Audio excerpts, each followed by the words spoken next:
Because the players need it. All of a sudden now they're just so wide open. They don't stay in shape, they're not hard to play against. Now that could be the difference between staying up and going down. You now go into the Fulham game and think who are playing well. And again, if you go behind, you're thinking, well,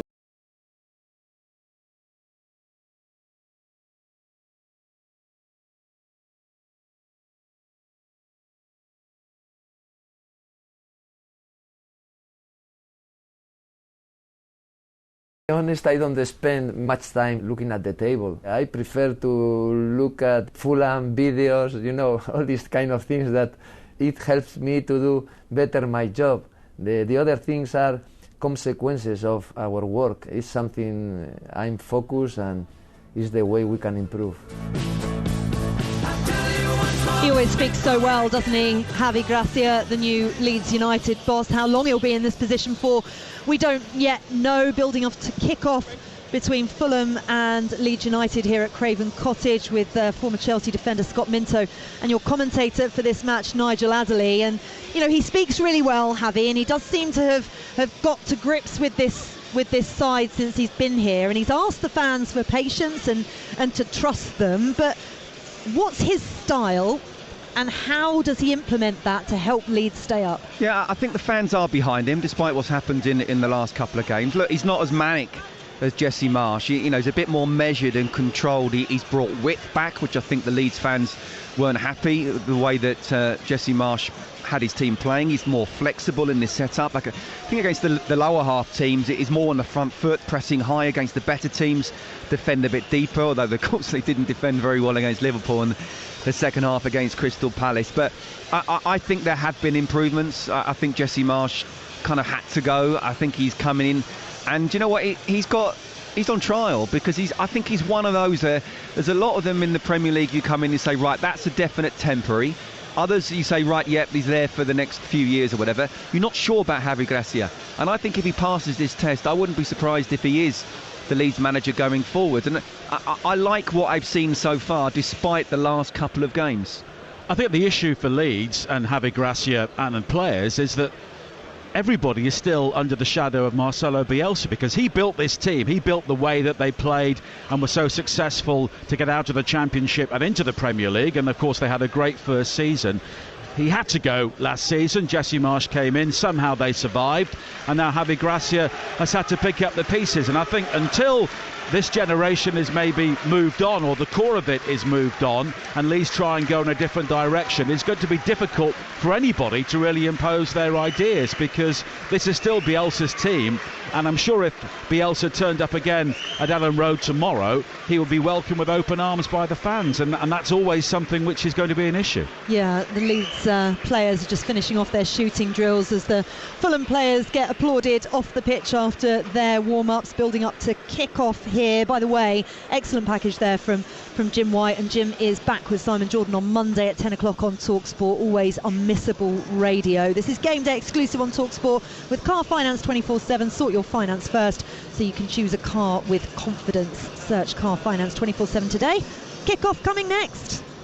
Game Day exclusive on TalkSport with Car Finance 24/7. Sort your finance first so you can choose a car with confidence. Search Car Finance 24/7 today. Representative APR 19.9%. Car Finance 24/7 is a credit broker, not a lender. And he's barrelled it straight through the midfield into the Village Hotel Pub and Grill Fan Zone, the home of big screen live football. A long volley over the stadium seats by the giant screens into the left-hand corner of the bar. Past a winning lineup of ice-cold beers and a magnificent menu of mouth-watering footy food. Result! Enjoy the perfect big match experience with food, drink and live football at a Village Hotel Pub and Grill Fan Zone at 33 UK locations. Find your nearest venue and win monthly prizes, including match tickets at villagehotels.com/fanzone. Get in! Conditions apply. 18 plus, always drink responsibly. This football season, get a hand from Betfair's popular bet builder and easily add our fan favourite football selections to your bet slip in just one tap.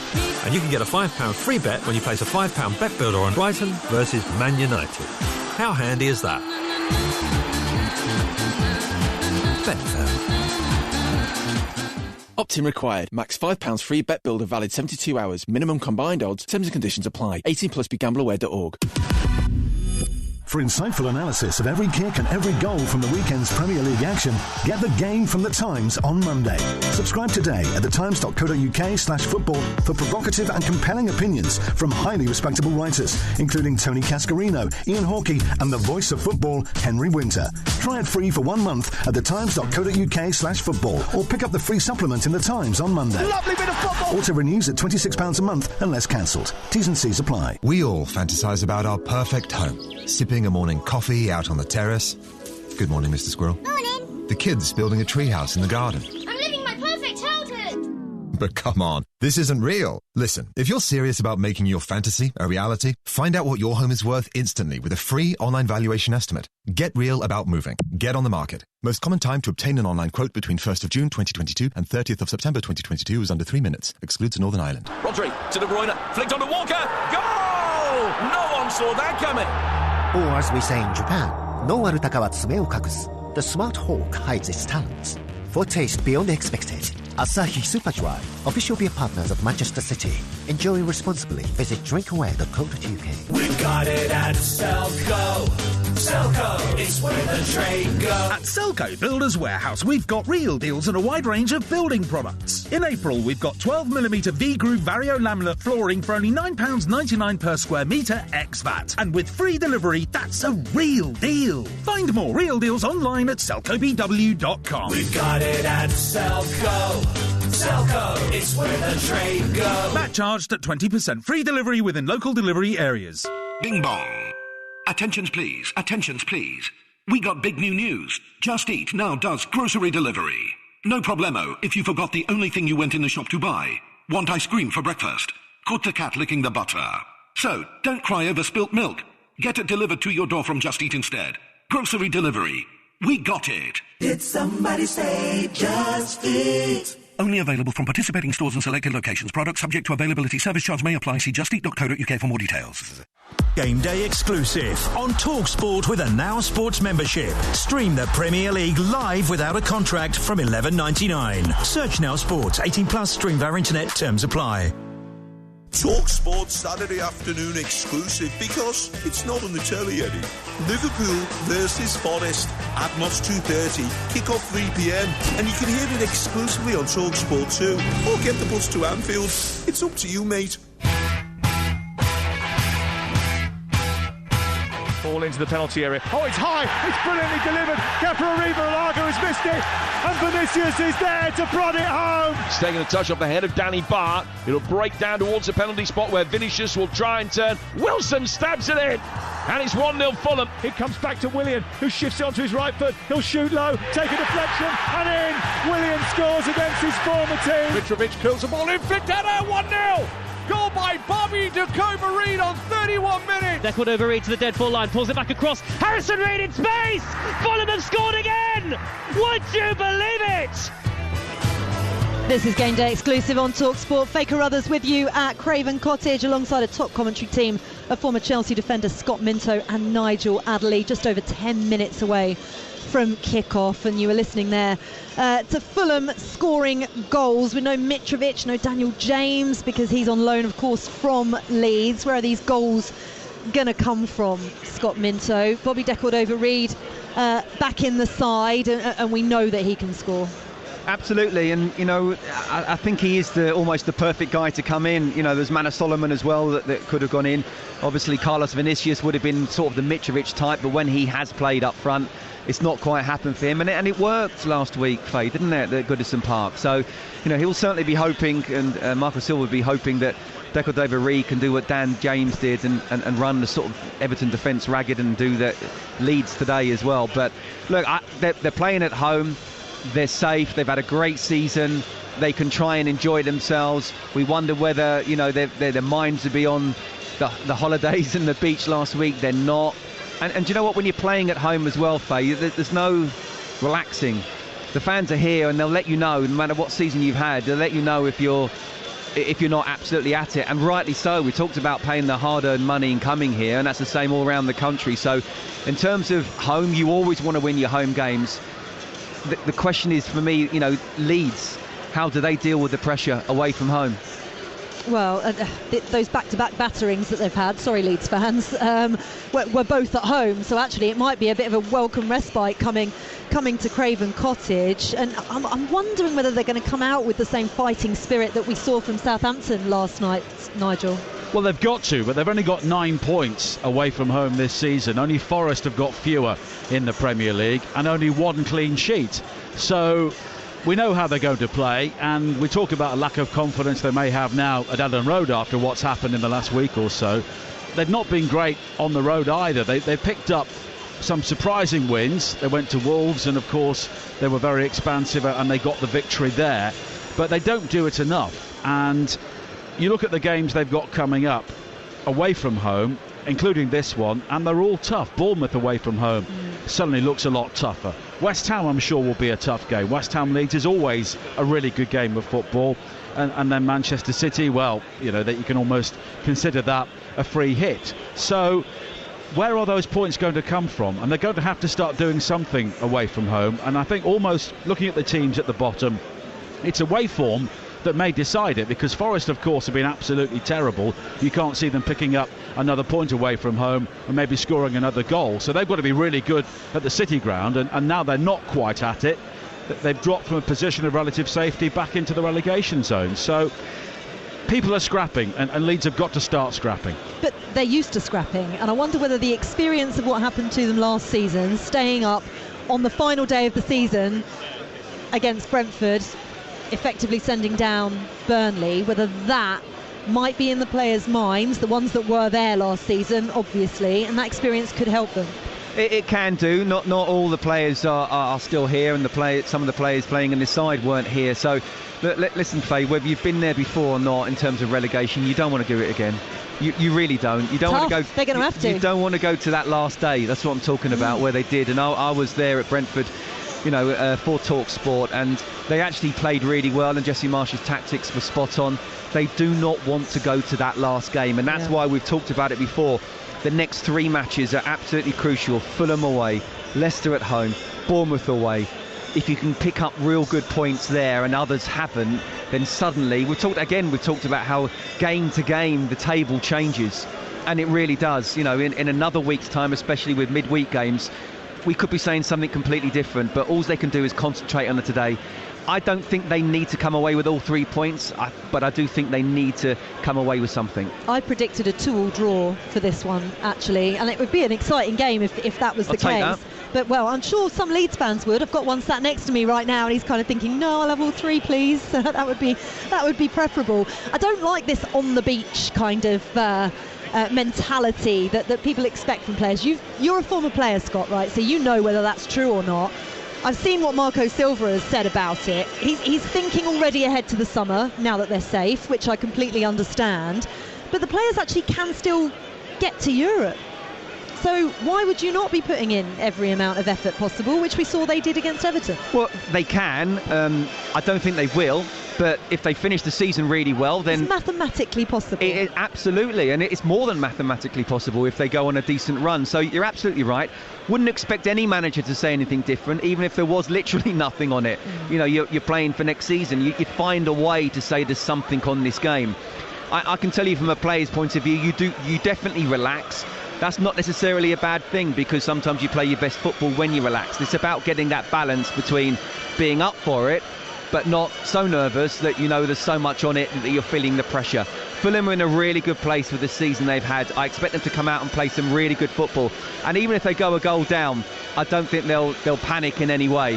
Whereas again, it's the Leeds United players that I'm really looking at.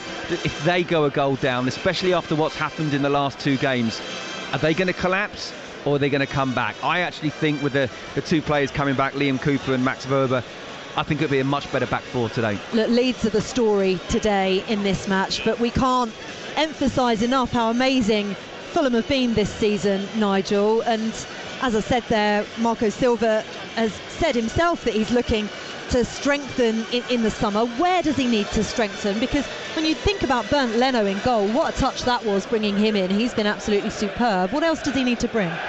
Well, I think they need a striker because they can't rely on Aleksandar Mitrovic playing 38 games for a variety of reasons. So they need somebody Discipline, reliable. The priority. Yeah, maybe, but they need somebody reliable alongside him. I think they've got the creative players, and maybe if someone else can shoulder the goal-scoring burden, they may actually provide more assists for other players. I think defensively, can Tim Ream, at the age of 36 next season, play as he has done this season?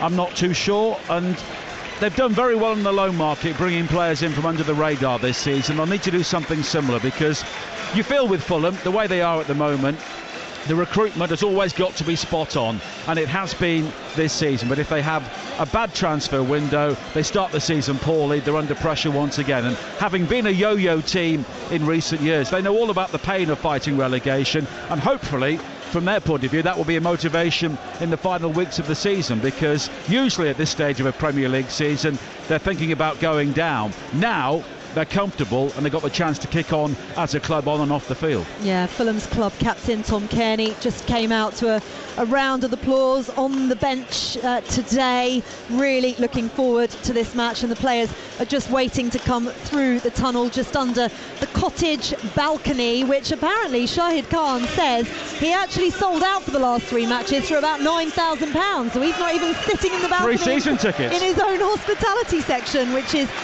interesting. The players making their way out onto the pitch. Leeds United clapping their away fans over in the far corner of this stand. The Riverside stand, by the way, is partially opened on the banks of the Thames and looks absolutely incredible. The lower tier is full, and the 2 far left and right sections are also full. Just the middle bit not in use at the moment, but that of course will be filled up next season, and we already know that Fulham will be playing Premier League football next season. The question is, will Leeds United? Teams are out, heading over to the plinth and the dugouts, mascots in hand. The 2 captains, Fulham's Tim Ream and Leeds United's Liam Cooper, back in the side.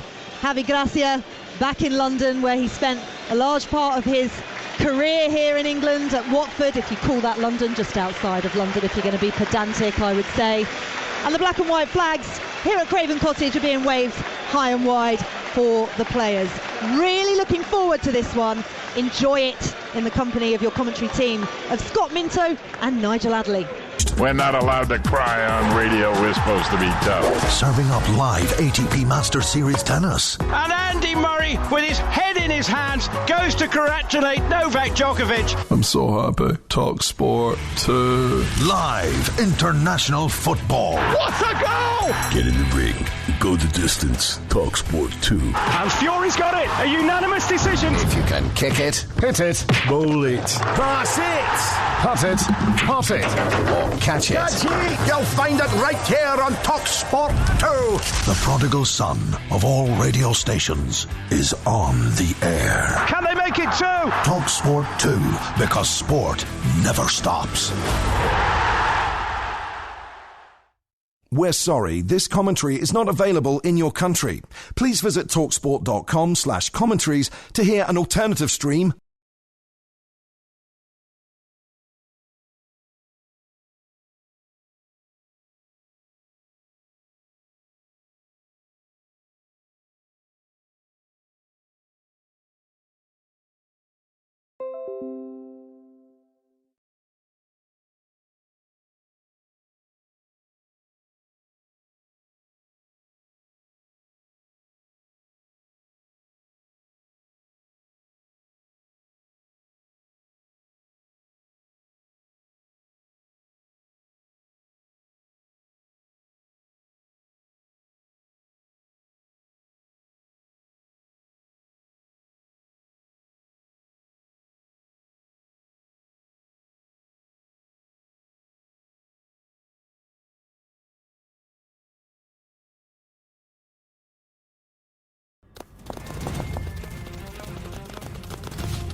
Here today, Scott Minto is alongside me. The Leeds fans, of course, always travel in numbers, but I'm sure a number of them are travelling with a sense of trepidation after what's happened in the previous 2 games. Absolutely, Nige, yes. You know, looking to the left, they certainly do travel. The Leeds United fans, they'll be behind their side 100%.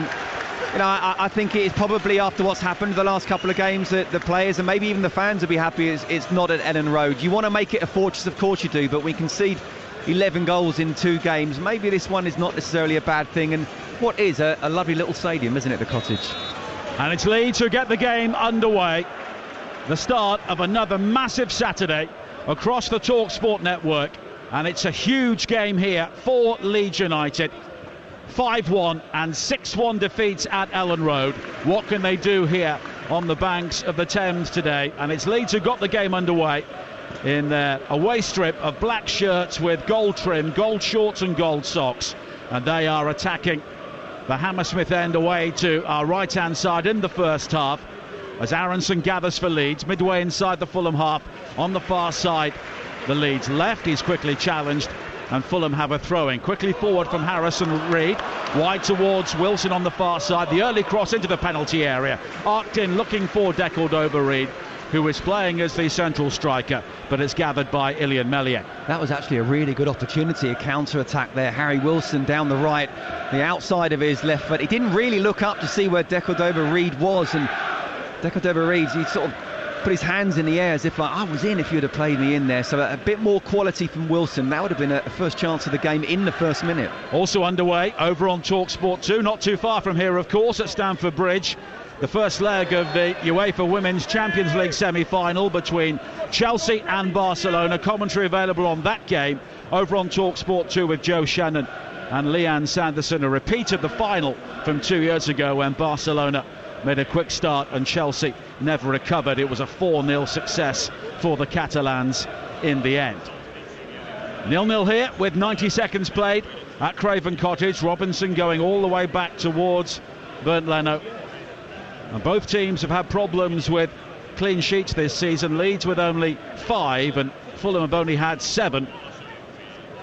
And both teams tend to score when these two sides are on the field, so goals should be guaranteed at both ends here today. You're setting up a 2-2 that faced it earlier, aren't you? Well, I think there'll be goals. I'm not necessarily sure it may end in a draw, but I think that maybe relies more on Leeds than Fulham on current form. Here is Willian for Fulham, wide to the far side. Tete, though, with a heavy touch, which interests Rodrigo, and it's cleared away by Adebayo. Quickly forward, though, from Leeds again, but Rodrigo knew he was offside. It's over his head, and it's out for a goal kick away to our right-hand side. And you look at this Leeds side, we've spoken a lot about the defence, Scott, but in an attacking sense, do they have the creativity to get the goals they need to stay up? Because, of course, clean sheets would be nice, but they've got to score. Absolutely, and I think they do. I mean, you can see them now, they're trying to press high. I was interested to see against the real top teams, they sort of drop deep and defend that way. Against the lesser teams, they press high, but I think Harry Gracia's thinking here, look, especially when Fulham are really deep, if we can win the ball back, we've seen in very high-profile games, haven't we, over the last couple of days, goalkeepers making mistakes with passes out, and I'm sure he's hoping for something similar. Look, do they have the ability to creating chances? Absolutely. Do they have the ability to actually stick the ball in the back of the net? I think that's something they can improve on. Wilson chasing a ball forward on the far side. I think it was initially left by Verber because he believed Wilson may have been offside, but he came from an onside position and nearly caught him out. Here is Decordova-Reid now for Fulham in the centre. Good ball forward. He almost picked out Andreas Pereira on the move inside the penalty area, but his first touch just betrayed him, and it bobbles through towards Ilian Meslier. Yeah, and that's what you get with someone like Decordova-Reid, who's quite happy just to sort of drop off and almost play as a number 10 at times. And if there's a winning runner in behind, and there was there with Pereira, whose first touch was really poor. If it was a lot better, he would have been absolutely in on goal in a one-on-one situation against Meslier. So Leeds got away with that one. 4 minutes played at Craven Cottage on TalkSport Game Day. Fulham 0, Leeds 0. The bottom of the table as it stands. Saints, of course, drawing 3-3 in that incredible game live on TalkSport last night at Arsenal. They're bottom with 24 points. Leicester have 25. They're at home to Wolves today.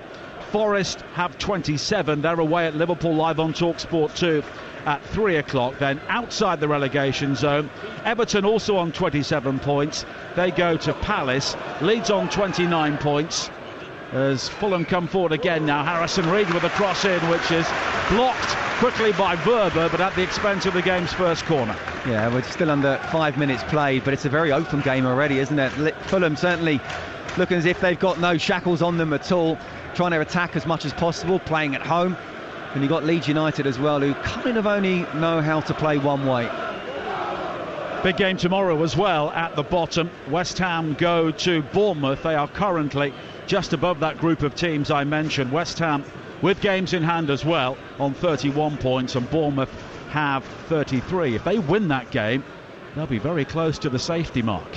Now Pereira from the short corner, crosses in, it deflects into the path of Wilson. A low ball in towards the near post, and a lunging Verber has to concede another corner, and he quickly berates those around him. Well, it's been a good start from the home side. Couple of corners, couple of times where they nearly got in. And I'll tell you what, Leeds, you need to make sure that they don't concede in the first 5-10 minutes. Otherwise they will start to think, is it one of those days again? Corner for Fulham on the far side, which Willian will take. It's another outswinger into the near post, headed away by Rodrigo and nodded back towards Robinson. There's been a goal over on TalkSport too. Caroline Graham-Hansen has given Barcelona the lead against Chelsea in the first leg of that Champions League semi-final. In the final 2 years ago, Barcelona scored in the opening minute and were 4-0 up by half-time, and they've made a similarly impressive start over on TalkSport 2 at Stamford Bridge today. Now Willian again. Fulham looking to make a quick start here with 6 minutes played, and Harrison Reed slides in on Cooper, but the ball had already gone out of play, and I think that a free kick's been given to Fulham for an earlier challenge on Willian. Yeah, just seeing Harrison Reed, he's loving playing alongside Paulinho, isn't he? And Paulinho, the arrival of him, has given the ability for Reed to get forward a little bit more. And he's certainly a very good footballer. And Paulinho is so good, he sometimes does the job as two men just mopping up at the back, which then gives the ability for Reed to get forward. And we've seen that there, him doing it and helping win a free kick. Harrison Reed scored last week, also scored an own goal here when West Ham won in Fulham's previous home game in the Premier League. Wilson is over the free kick for Fulham on the far side. Pereira is also showing an interest. It's Pereira's delivering the header. It's a brilliant save by Meslier.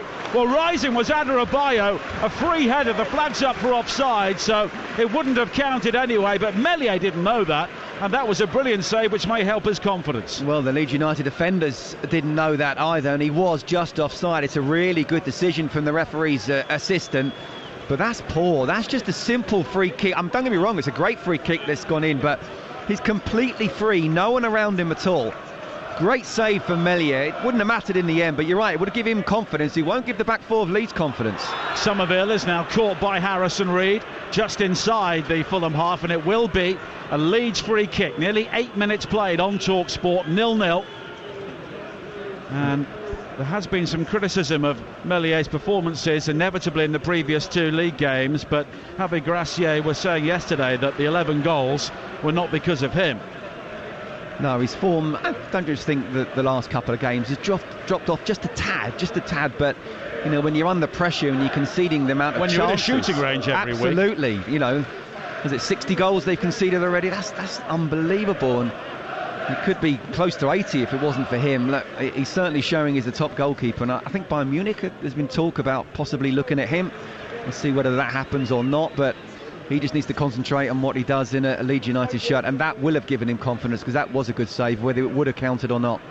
And Leeds, the first team to concede 60 goals in back-to-back top-flight seasons since Southampton in 1967 and 68. They've conceded 16 in 4 games in April. Nigel, it's something that has to be sorted. You can't expect to be anywhere but around the relegation zone if you concede that amount of goals on a regular basis. So whether it's Javi Gracia next season or whoever it is, if they do stay up, they've got to work on that back four. They've got to work on defending as a team. They've got to make sure they don't give away these type of chances, because Mellier's not a bad goalkeeper to concede 60. There's a lot more than that. Well, Harry Wilson claimed he was caught by Jack Harrison on the far side, but no free kick given. 9 minutes played here on TalkSport, 0-0 at Craven Cottage. Leeds do hold the Premier League record for goals conceded in a calendar month. They let in 20 last February, which was enough to see the end of Marcelo Bielsa. But they also unravelled just before the end of last season. A rash of red cards and plenty of heavy defeats, but somehow they stayed up, and they maybe need a break, and maybe it will come here today. It's not much of a game plan to hope for some luck, but no, it's not going to work, is it? If you just wish for luck, you have to make it happen. And even when people say, oh, forget about the performance, it's all about the result, well, what's the best way to get the result? Is to plan a good performance.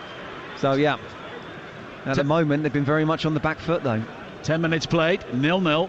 A long ball put forward looking for Harry Wilson down the right-hand side, just drifts out of play, and it will be a goal kick for Leeds United. Don't forget Game Day Live with Adrian Durham coming up at 2:30 following this game. All the goals as they go in. So many big games and big issues across the Premier League and the EFL today. Burnley will be champions of the Championship if they beat Queen's Park Rangers. Wigan will be down if they lose to Millwall, as Leeds try and come forward on this near side with Aronson, but he's challenged by Tim Ream.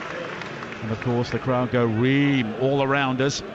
And Orient will be the League 2 champions if they beat Crewe. Rochdale could also go out of the Football League today, and Wrexham could be back in the Football League if they beat Boreham Wood, and their 15-year exile from the EFL would be over. And there is a member of the media here today who is a Wrexham fan who is covering this game, and then he's running down to Hammersmith, getting the tube to Euston, getting a train to Crewe, driving from Crewe to Wrexham, and he hopes to be there for the kick-off against Boreham Wood at 6:30. That is some dedication, but when you've not been in the league for 15 years, it's probably worth doing. Absolutely. 11 minutes played here. Fulham 0, Leeds 0. As Ream brings it forward on this near side. Lovely flick from Willian to release Robinson. The early cross in, looking for Deckled over Reed. But a good covering challenge from Liam Cooper, and it will be a throw-in to Fulham on this near side. And of course Fulham maybe just have to play a different way without Mitrovic in the starting lineup. This the 4th of his 8-game ban today. But Marco Silva is back in the technical area as Tim Ream just catches Aronson on this near side. An all-American challenge, and there'll be a word from Peter Banks. Yeah, and look, Aronson wouldn't want to get tackled like that and be down. He's just got up and he's limping. But what Leeds do need to do is just do something with this game, bit of game management. It's Fulham, it's all Fulham at the moment. No one's getting close to the Fulham players. They're finding pockets of space, they're turning, they're getting into the box. The final ball's just not quite there, or the final touch. Apart from that, then Fulham would have had 2 or 3 chances right in front of Meslier. So Leeds just need to somehow slow the game down, keep the ball. And at the moment, there's been all the home side. The sun trying to come out here on a hazy, slightly chilly spring morning here on the banks of the River Thames. You're listening to Fulham against Leeds on TalkSport with Now Sports. And don't forget that with Now Sports you can stream all the Sky Sports action, like Newcastle against Tottenham, live tomorrow for $11.99. No contract. Search Now Sports. And a challenge from Adarabioyo on Rodrigo on the far side, and it will be now a free kick for Leeds, wide on their left, midway inside the Fulham half. A watery sunshine now bathing Craven Cottage as Harrison and Aronson try to cook something up from this free kick, and it's Harrison who takes it left-footed into the near post, headed away by Reed. Rocker with a missed kick into the penalty area. The ball was then trod on by Robinson, but he set it up for Ream to sweep it long downfield, and Christensen will go all the way back towards Meslier once again. And it's difficult when you inherit a team in a relegation battle, Scott, but can we really discern a Javi Gracia style of play for Leeds? Yeah, I think, as we were saying earlier, I think he's much more organised, not quite as manic. He wants to try and make sure that when they lose the ball, they have a bit more control of it, even though they haven't got the ball. But as I say, the last 2 games has almost gone the opposite to what he would have wanted. He's brought in more width, which I think the Leeds fans wanted as well. So Look, it is very difficult when confidence is really low and you're down there and it's for the second season in succession. It's difficult to turn it around. You know, you've got to try and get everyone on board. Psychologically, you need to make sure that everyone's up for it. But yeah, you know, I look at Javi Gracia so far. I don't just look at the last 2 games. I look at how he's done, and they've got some very good wins. And as we've both said, I think the next 3 games are absolutely crucial for the short-term future of Leeds United. And we have all 10 Premier League games coming up on Tuesday, Wednesday and Thursday across the TalkSport network, and that includes Leeds against Leicester on Wednesday. Crescencio Somerville now cutting in field from the right-hand side, and he was clipped by Joao Palhinha right on the edge of the penalty area. A yellow card has been shown by Peter Banks, and this is a very presentable free kick for Leeds. Yeah, dangerous position this. Fair play to Somerville just coming inside. It's a tackle that Palhinha didn't have to make. Unless you get the ball, you're going to get the man, and I think the angles are a little bit tight. I'll be surprised if Bernd Leno is beaten from here, but certainly it's still a very dangerous position. Well, Harrison could strike this. Mark Rocker is also over it with the left foot, and Aronson with the right. It would seem to favour Mark Rocker, who has only scored 1 goal for Leeds. That came back in September. This would not be a bad time to add to his tally. 16 minutes played, 0-0. Certainly favours the left footer, doesn't it? I think he would have liked it maybe 2 or 3 yards further in, but he can go over the wall or he can go for the far post. And Verber is on the end of the wall. If he ducks, there is an inviting space behind him. But it's Rocker who does kill it. Brilliant save by Leno, plunging away to his right-hand side to turn the ball aside. Brilliant all round, and that's why I said I'd be surprised if Bernd Leno would be beaten from there, as long as he didn't get beaten by which way he's going to go. It's a wonderful strike from Rocker to the far post, and just because he held his ground, he was able to make that save. Great strike, great save.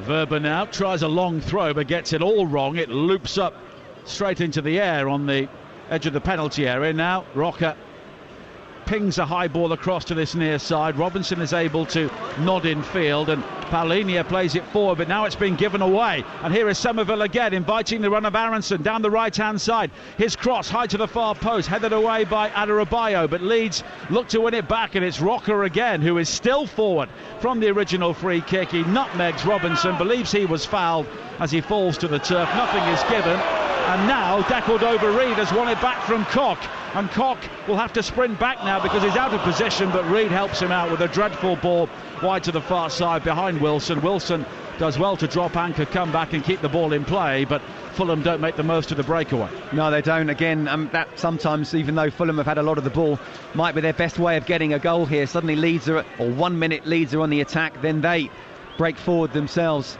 Leeds still look a little bit open in that transition. That's something that Javi Gracia needs to sort out. 17 minutes played, still Chelsea 0, Barcelona 1 over on TalkSport 2 in the Women's Champions League semi-final first leg.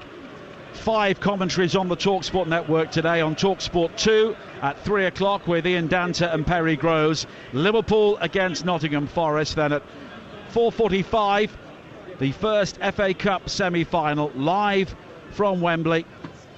Manchester City against Sheffield United with Jim Proudfoot and Stuart Pearce. And then at 5:30, big game in the playoff race in the Championship, Preston against Blackburn. That's on TalkSport 2 with Adam Bridge and Mickey Gray. All live on the TalkSport network today. If you download the app, you can swipe between TalkSport and TalkSport 2 to enjoy whichever commentary you prefer. It's great this time of the season, isn't it? Absolutely love it. Now Willian, it's great for us as neutrals, but if you're involved it can be a very nervy time, particularly for teams fighting relegation today. It's not good for Leeds United fans right now. Now Reid inside the centre circle, but snapping away at his heels is Rodrigo, and he goes all the way back to Adebayo and further back to Leno, wearing all sky blue, defending the Fulham goal. Away to our right-hand side, the Hammersmith end. Sellout here at Craven Cottage today. The Riverside stand, which is a huge hulking structure which hovers over the rest of Craven Cottage, now on the far side, only partially open. There are supporters in the bottom tier and at either end of the stadium, but the main, you would imagine, corporate area is not being used yet in the centre, and there will be season tickets in there costing £3,000 next season, which is an eye-watering amount. You got one? Well, I came here last season with my son to watch them in the Championship, and I came as well to watch them beat Forest the last time they won at home in the Premier League. More on that in a moment.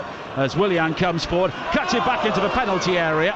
Now deckled over Reed, and Wilson with a shot blocked by Cooper.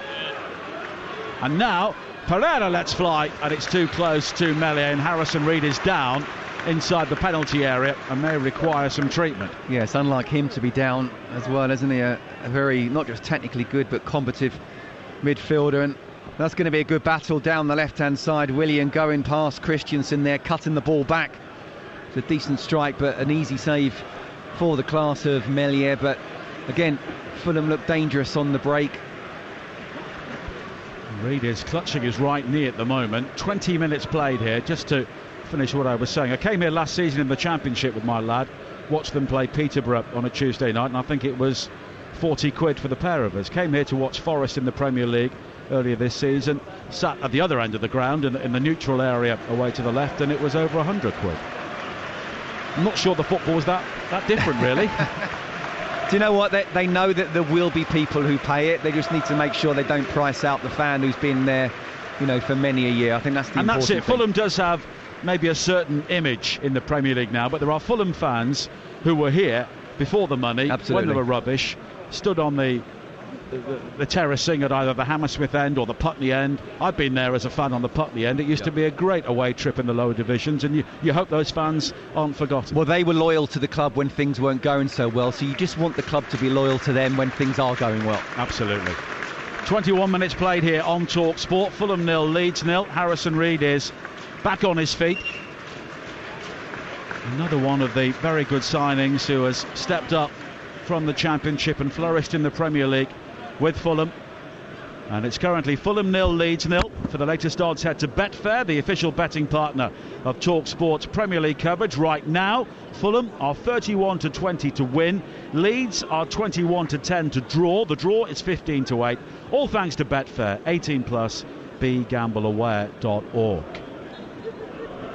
Just on Harrison Reed, I remember covering Fulham in the Championship and thinking, wow, he's a very good player, too good for this level. Can he be a Premier League player? There are some players, and obviously it's been thrown about Mitrovic of that as well. Can they step up and do the Premier League? And I think this season even more so has shown that he can. Now Somerville with a low ball in for Leeds down the right-hand side, seeking out Rodrigo, but a good challenge from Adebayo, but Leeds win it back again. Here is Roca, all the way back towards Koch on the halfway line.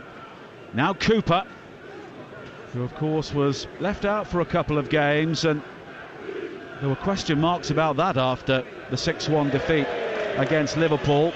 It's back towards Meslier, who tries to feed it wide to this near side, and Christensen overhit into the Fulham fans in the lower tier of the Stevenage Road stand, which is as it was from yesteryear in many ways. Certainly the original structure, the only part of this stadium which is in its original foundations, as Fulham come forward again with Tete. Crossed in towards the near post, looking for Reed, but headed away by Cooper, and Fulham have a throw-in. 23 minutes played on Talk Sport. 0-0 here. And it's a mildish afternoon, considering the time of year. We were promised warm temperatures a couple of weeks ago at this stage of April, but they've not really materialised, not in this part of the country anyway. Don't talk to me about the weather, Nige. Yeah. You're not in Lisbon anymore. No, those days have not gone. In Lisbon, no. Cheeky little holiday a couple of weeks ago as well. It's certainly not the temperature here as it was there. Willian coming forward now. Robinson on the overlap down the left, but Willian high-stepping with a couple of step-overs. Comes in field. He's sucked Aronson into the centre to allow Robinson to deliver the cross in, but it's cleared away at the near post by Roca. And Leeds have the opportunity to try and break, and Aronson will break. He's away from Paulinho now, one-on-one with Adebayo, who is backpedaling on the edge of the penalty area, but he stands firm. Aronson crumples to the turf, but Adarabioyo won the ball. Not at any point did I think that Aronson was going to get past Adarabioyo there. It was a one-on-one, and he just held him up superbly and timed that tackle perfectly. I don't think Aronson even believed that he was going to get past him. Now Bobby de Cordova-Reid won it on the edge of the penalty area. Cooper was befuddled by the bounce of the ball, but Meslier swooped on it as Reid tried to cut in field. And I just wonder whether the ball has gone in behind. He shrugged Cooper off. And no, there's no way he could have tried to shoot first time. I have to say the covering defender did well there in the end, but that's something that de Cordova-Reid can do. He's very nimble, very fast, and he can run those channels. He's played in this position before as a striker in his career, so he knows exactly what he's meant to be doing. This is the third meeting this season between Fulham and Leeds, and Fulham have won the previous two. 3-2 at Ellen Road back in October and 2-0 here in the FA Cup in February, as Leeds have another free kick just in front of us on this near side there right. The challenge from Robinson on Somerville. I was actually here for the FA Cup game, and Fulham were lucky to win that. I thought Leeds were by far and away the better side. Created more chances, just not able to put the ball in the back of the net, but yeah, there's no doubt about it. Fulham have been the better side today so far. And they've not done the double over Leeds since 1960, and Leeds were relegated that season. Now Verber just slips as he plays it wide to the far side, and Harrison. Now Rocker and Verber again, and he was a very handy signing made from Salzburg in January. Of course, Jesse Marsh using his Red Bull contacts to get that deal over the line. But he was injured on international duty with Austria in March, and we look at Leeds' results since, and it suggests he's been missed. Do you know what, as you say, he only signed in January, and yet it feels like he's been a real mainstay of the side. And again, as you say, when he's not playing, you can see a big difference, whether he's playing centre-half or left-back. But he just gives them a presence on the left-hand side today. Of course, Cooper and Koch are the central defensive partnership. And you look at Christensen on this near side, and they've almost got a Tony Pulis back four central defenders. Yeah. Sometimes that's the best way when you're struggling. Just defend. Fullbacks don't necessarily need to get forward. Obviously, in the modern world now, we'd like to see fullbacks playing almost as wingers at times, but when you're struggling and conceding goals, you need to defend. That's not to say that fullbacks can't defend, but I think fullbacks nowadays have been asked to attack first and then defend. 27 minutes played. Fulham 0, Leeds 0 here on TalkSport. Barcelona still a goal up at Stamford Bridge over on TalkSport 2 in the UEFA Women's Champions League semi-final first leg. Liverpool against Forest coming up at 3 o'clock on TalkSport 2. Manchester City against Sheffield United, the FA Cup semi-final, 4:45 on TalkSport. We have Brighton against Manchester United at 4:30 tomorrow, and there's also a big game in the Championship, West Brom against Sunderland on TalkSport 2 at noon, and we're at Kenilworth Road on Monday night in the Championship. Faker Ruthers, thumbs up from her, because it's Luton against Middlesbrough, although both teams are already guaranteed a place in the playoffs due to the schedule of others between now and the end of the season.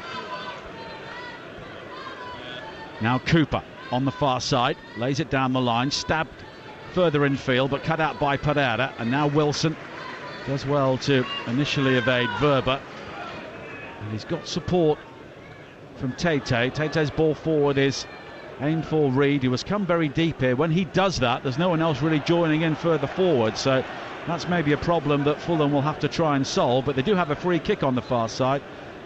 Maybe Tete just pushing off Jack Harrison after the initial foul, but Peter Banks will just make them go back and retake that with 28.5 minutes played here on TalkSport. And we've seen the one save, really, one legal save if you like, from Leno from the Rocker free kick. But although Fulham have been the better side, they've not created too much. Maybe now, as de Cordova-Reid has it on the edge of the penalty area, right hand side. He's drawn Koch out of the centre, and here is Harrison Reid. He's got support from Wilson. It's all very congested over there, but now Polinia joins in, looks to barge his way into the penalty area, but there is covering on the far side. Leeds were looking for a free kick because they believed that the challenge came in on Rodrigo and it was a foul challenge, but nothing was given.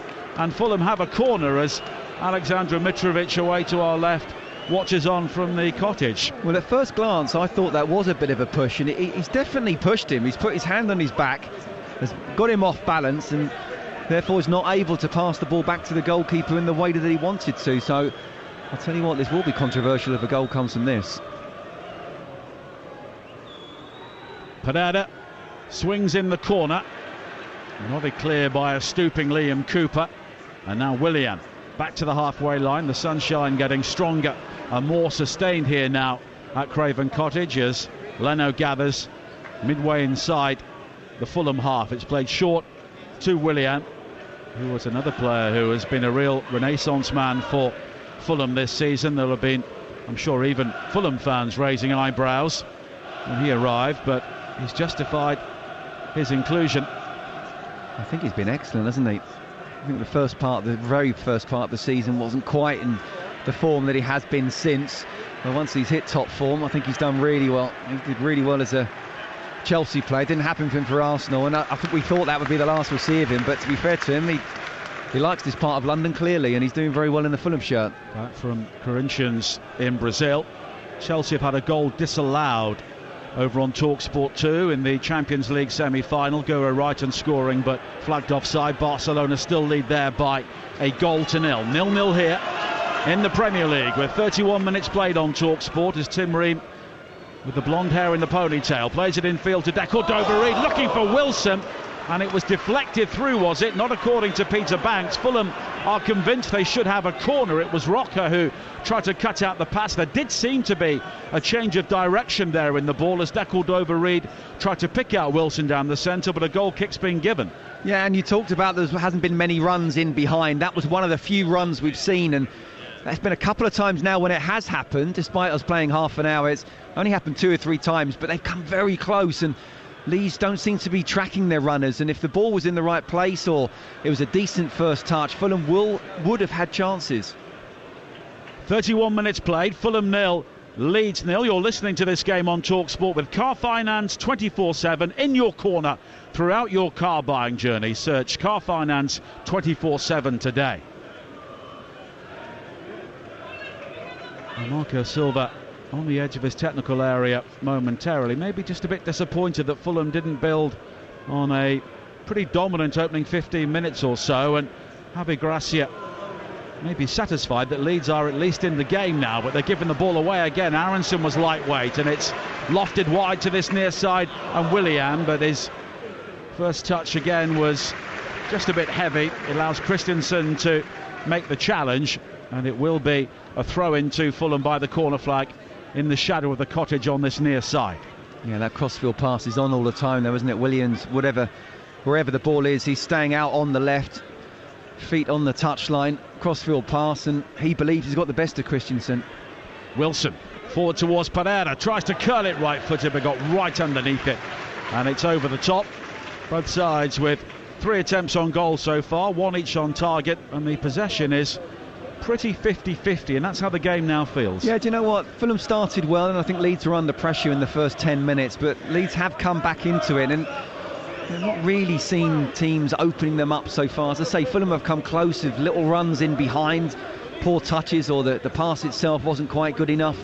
Leeds had that one attempt. It was a really good strike for Mark Rocker in the free kick, but need to do better.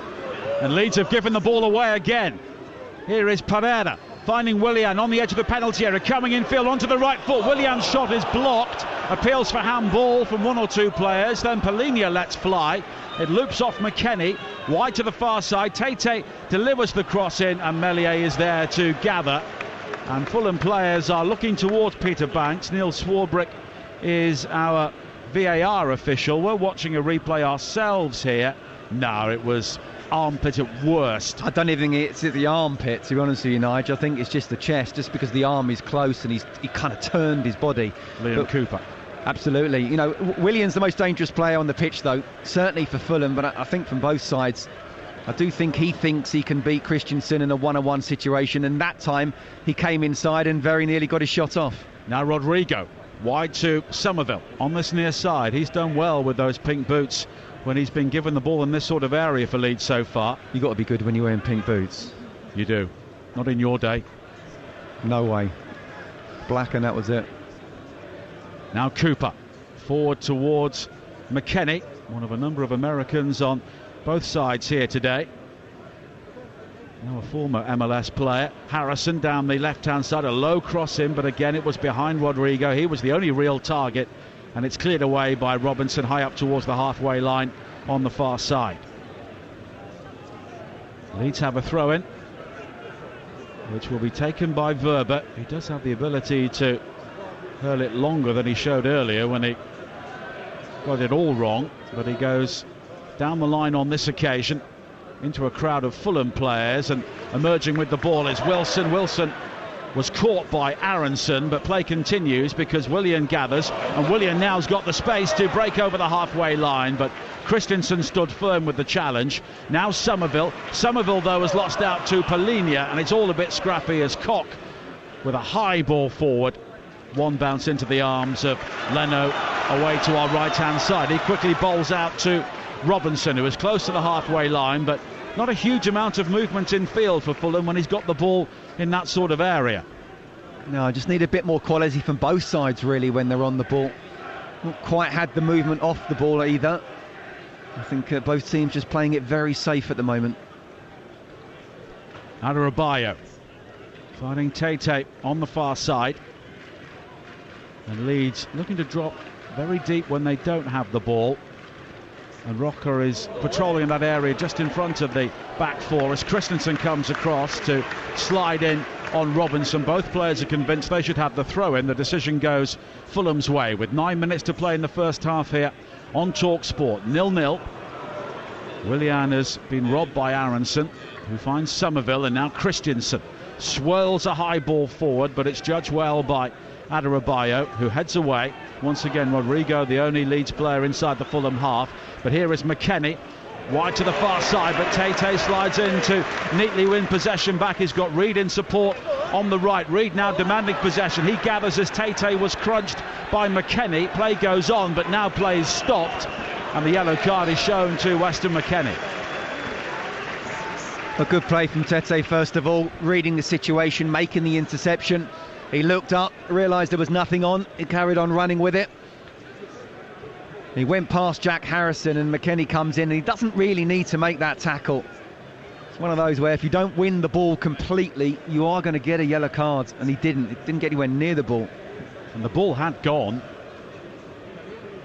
He was very late, and Weston McKennie picks up the second yellow card of the game so far. It just puts yourself under pressure as a player, as an individual, to know that one more mistimed tackle for the rest of the game and you could be off, and you're letting your team down that's massively under pressure, that needs to come out with something today.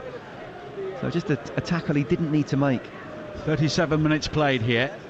Fulham 0, Leeds 0, still Chelsea 0, Barcelona 1 in the Women's Champions League semi-final first leg over on TalkSport 2, with Liverpool against Forest coming up on 2 at 3 o'clock. Pereira with the free kick, headed away by Koch. Here is Willian now, left-hand side of the penalty area, but two Leeds players with him, but it's back towards Robinson. Robinson with a first-time cross into the penalty area, nodded clear by Verber. Now Rodrigo, challenged by Pereira, and Leeds try to win back possession with Harrison, but he runs it out of play, and it will be a Fulham throw-in on the far side. And Marco Silva and Javi Gracia both on their feet now. Two former Watford managers, although they're not alone. There's plenty of them around. Well, Gracia actually replaced Marco Silva back in 2018, and Gracia lasted 66 games, and nobody has got anywhere near that total since. That's the equivalent of a 10-year stint, isn't it, anywhere else? Yeah, 9 managers since, and no one's got over 36 games since he left, and he left in September of 2019, not long after the cup final, of course. I'm not sure how long Chrissy Wilder's going to be. No, if you've not heard it, it is well worth listening to Ian Abrahams' interview with Chris Wilder after Watford's 3-1 defeat against Cardiff on Wednesday. It is a very good listen. Chris Wilder clearly had things to say, and Ian did really well to tease it out of him. And a lot of Watford fans agree with Chris. Absolutely. Now Tete with the ball field forward towards Pereira. Pereira with the right foot shot, and Meslier is able to gather on the edge of his 6-yard area. Well, a bit better that, wasn't it? Andreas Pereira just finding a bit of space. It was a good ball in from Tete. Takes a really good first touch because he's got 3 Leeds players around him. But because the first touch was so good, he was able to get the second touch, therefore have that shot. In the end, it went straight at Meslier. He's not going to be beaten there, but a little bit better from Fulham. You know, it's not been the best of first halves in terms of quality or even clear-cut chances. So it might be one of those games where we're thinking there could be plenty of goals. One goal might just win it. Well, both teams have scored in 19 Leeds games this season. And we've had the same scenario in 18 Fulham games. As Aronson comes forward down the right-hand side now, he's convinced he should have a free kick. Joao Polina was all over him, and maybe there was a nudge very close to the penalty area in the end, but Peter Bank's not interested. I think it's a foul, Nige. And that would have been in a very dangerous position as well. I'm sure they would have been looking to see just how close to the line that was, but in the end nothing was given.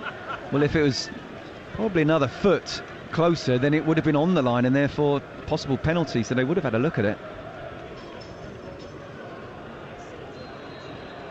Now Rodrigo on the far side, but he has been challenged, and Fulham will have a free kick with 4 minutes to play in the first half here on TalkSport. Fulham 0, Leeds 0. And don't forget, all 10 Premier League games, Tuesday, Wednesday and Thursday, across the TalkSport network next week. That includes the showpiece on Wednesday night, the title decider, Manchester City against Arsenal. Nowhere else on national radio. It is on TalkSport, alongside every other Premier League game this week. Fulham go to Villa, which is a European battle now. Certainly for Aston Villa, Fulham will need to win here today. They're 7 points behind Brighton at the moment, but it's one of those strange weekends because, of course, it's the FA Cup semi-final, so not everybody is involved. It's a strange season, Nige, where things are changing from game to game. And just on that previous possible foul as well, don't forget Palhinha's on a yellow card. Yeah, absolutely. So that could have been a second yellow as well. Free kick for Leeds on the far side. And it's Aronson who delivers, headed away by Adebayo, taken down on the chest by Rodrigo. And now Roca finding Somerville again, wearing gloves on a fairly mild sunlit afternoon here. Verba back towards Christensen. Christensen with a high ball forward, but it's a bit too flat. Headed away by Willian, and now Wilson gathers for Fulham over the halfway line with 3 white shirts in support. Options left and right. Wilson goes to the left, but in the end the pass was too short for Pereira, and sliding in to make the challenge was Verba at the expense of a Fulham corner. Yeah, brilliant the way he tracked back there, and again this might be Fulham's best way of scoring. They look most dangerous when they're on the counter-attack. Harry Wilson looking to try and get a shot off, realised he couldn't. He played the ball in. Max Verba really made a fantastic tackle there because Pereira would have taken a touch and would have had a shot right on goal. Corner kick again on this near side, and Insua towards the near post. That was going in, and Meslier does well to punch the ball away, and Andreas Pereira nearly scores from a corner. It's the last thing Is you that want. a shot on target? I don't think it was intentional, no. I think it's just trying to get it in towards the near post, but if it's not quite where you want it to be, then why not have it there? Pereira will try again, another in-swinger, headed across the 6-yard area by Christensen, and Marine will allow the ball to run out of play, and it will be a Fulham throw-in in front of the Riverside stand on the far side. And we have just under 2 minutes to play in this first half. 0-0. It is critical for Leeds they don't concede now. Absolutely. I think Pereira would have claimed that he would have meant it if it had gone in. I certainly would have done, even if he didn't. But yeah, crucial. Don't concede now in what is a really important time just before half-time. The Leeds want a free kick in front of their own supporters at the Putney end, and in the end Roca was fouled, pulled down by Decordova-Reid, and you can hear the ironic cheering there from the Leeds fans who believe they've been shortchanged by 1 or 2 decisions so far today. Yeah, I think Javi Gracia will be happy, more so with the scoreline than the performance. They've done okay. I think it's very important not to be conceding to go 1-0 down when confidence is a little bit fragile, and You would expect it to be a little bit after the last 2 games. The last thing you want to do is concede that first goal. But they haven't really created enough going forward. Now Paulinho wide towards Tete on the far side, but the ball just flicks off a Leeds boot, and it will be a Fulham throw-in. And there is a rather soporific atmosphere around us in the Stevenage Road stand here. 1 or 2 Fulham fans heading downstairs, down the narrow stairways to a very congested area under this stand to get their half-time refreshment. Now Ream. Support from Robinson, but it's further forward to Willian. Down the left. Willian back again to Robinson. Just jabbed in field. Quickly on by Paulinho to find Adebayo. Now Wilson on the edge of the penalty area on the half turn, but McKennie makes the challenge and wins the ball. Rodrigo will try and break over the halfway line. We're into a minimum of 2 more minutes at the end of the first half, and it's still Fulham 0, Leeds 0 here on TalkSport. Yeah, and I don't think either side has really deserved to score. I think Fulham have been slightly better, look more dangerous. I think they're the best player in the park, this man here, Willian. And Christensen has to get very tight. He's very clever, William, because he stays on the touchline. Christensen has to come inside to cover his centre-backs. Therefore, that switch ball is on all day long. And once he starts running at you, despite his age, very difficult to mark.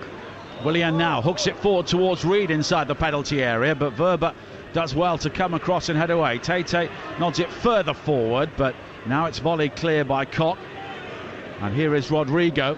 Somerville makes the run ahead of him, but Rodrigo's ball is straight out of play. He was challenged by Reed, and Tim Reed just grimacing on his haunches in front of us, holding the small of his back. Yeah, and just on Leeds sort of going forward as well. Rodrigo, obviously he's not your typical big number 9, but he's got to hold the ball up better. Leeds aren't able to, when they've been under pressure themselves, get the ball up to Rodrigo and know that it's going to stick. Javi Gracia needs to find a way for that to happen, because at the moment they're kind of under pressure almost all the time. Now Christensen finding Aronson on this near side, and Paulinho going to ground on a yellow card to make the challenge, which is always a risk, but he gets away with it this time. Adebayo heads it forward, then Reed and Paulinho, and it's all a bit scrappy inside the Leeds half, and then Pereira catches Aronson, and it will be a Leeds free kick. And this game has maybe not quite lived up to the billing so far. We thought it would be open, expansive, with lots of goals, but it's been pretty tight, and maybe that is befitting of Leeds' situation towards the bottom of the table as the half-time whistle goes. And we've seen one save, really, made by Bernd Leno to keep out a curling free kick from Mark Rocker. Fulham started the game well, but that fizzled out, and although Leeds have not been brilliant with the ball, so far they have held out successfully. Half-time, Fulham 0, Leeds United 0. You said it exactly right there, Nigel. It hasn't really lived up to the billing, which is frustrating, Scott, isn't it? It feels as if Leeds are a little bit nervy. Their biggest chance was that Rocker free kick. They haven't necessarily created anything themselves. No, they haven't. As I say, going forwards, Rodrigo's not been able to hold the ball up. The wingers haven't been able to get in the game. The one time where Aronson had a one-on-one with Adebayo, not at any point did I think he was going to go past him and go full-on goal. Leeds have been disappointing going forward, but actually today is about grinding out a result. Now again, you don't just say we want to rely on a little bit of luck and sit back the whole time. That's not how you get it. They need to try and get more passes. Territory-wise, it's been pretty much played in Leeds half, the whole half. So they need to find a way to get further up the pitch. In terms of Fulham, well, they probably have been the better of the two sides going forward, a little bit livelier. Decordova-Reid has tried to drop in at times and turn with the ball and get Willian and Harry Wilson to run in behind. Willian, I think, has looked dangerous when he stayed out on the wing and have that one-on-ones with Christensen, but really both teams have pretty much cancelled each other out. Yeah, Pereira's been excellent, but I don't feel like they're using Anthony Robinson down this left-hand side enough, Fulham. No, he's a player I really like, actually, Faye. I think he's a really good left-back. I think he's got a great engine. He's very good defensively. And you want to see him and Willian perhaps making a bit more of a partnership, but actually sometimes as well as a fullback, you have to understand if your winger in front of you has got the best of the opposition fullback, then you don't try and join in, you don't try and overlap, you try and create the space and have that one-on-one situations. And the times where there has been a crossfield pass or maybe Anthony Robinson has given the ball to Willian and then just stayed still, that's because he realises that Willian just wants that one-on-one situation. He doesn't want to clutter up the field. And when Willian has come inside or outside, he's looked really dangerous. What is Javi Gracia going to be saying to his players at half-time, because they're still in this game, but maybe a little bit more creativity, and defensively they've got to watch Fulham on the break? Absolutely. Look, I think first and foremost to be happy that they've gone in 0-0. And that's the important thing, keeping a clean sheet. And if they can do that for the next 45 minutes, he'll be delighted however they play. But look, the best way to get a good result is to try and play well, try and get the ball, try and pass it, try and create some opportunities. You know, you don't want to rely on having to keep a clean sheet, especially when you conceded 11 goals in the last 2 games. And, you know, the only way we're going to get something out of this is to keep a clean sheet right today. So they need to get some chances. They've had that one attempt with Mark Rocker, was a really good free kick and a very good save from Bernd Leno. But in open play, they've not created enough. As I say, Rodrigo needs to get more into the game. He needs to be a little bit stronger when the ball comes up to him. The wide players need to get more involved. Hardly seen Somerville, definitely haven't seen Jack Harrison, and even Brendan Harrison as well. He needs to try and get more involved. So going forward, there's, I'd probably say a C-. Defensively, I'd say a B+. But at the moment, they'll be happy. Yeah, absolutely. Right, this is Game Day exclusive on TalkSport. Fulham 0, Leeds 0 at half-time here at Craven Cottage. Over on TalkSport 2, live commentary of the Women's Champions League semi-final. Just blown the whistle for half-time there. Chelsea trailing by a 1-0 against Barcelona. Emma Hayes is in the dugout at Stamford Bridge today. Frank Lampard will be there on Wednesday for their Premier League game against Brentford, which is live and exclusive on the TalkSport app. But could it be Mauricio Pochettino's domain soon enough? We'll discuss that next. Game Day exclusive on TalkSport with a Now Sports membership. Stream the Premier League live without a contract from $11.99. Search Now Sports. 18+. Stream via internet. Terms apply. We've got it at Selco. Selco, it's where the trade goes. At a time when prices just seem to be going up, it's great to know that some prices aren't. In April, we're locking the price of quotes for 6 months. That's right, with a Selco quote lock, quoted prices in April will be held for 6 months. Find stacks of stock and great trade prices at Selco Builders Warehouse and online at selcobw.com. Exclusions apply. We've got it at Selco. Selco, it's where the trade goes. Please see website for terms and conditions. In sport, what's just as important as the goals, the glory, the roar of the crowd? Yes, it's the half-time break. Time for a breather, a reset to keep everything on track.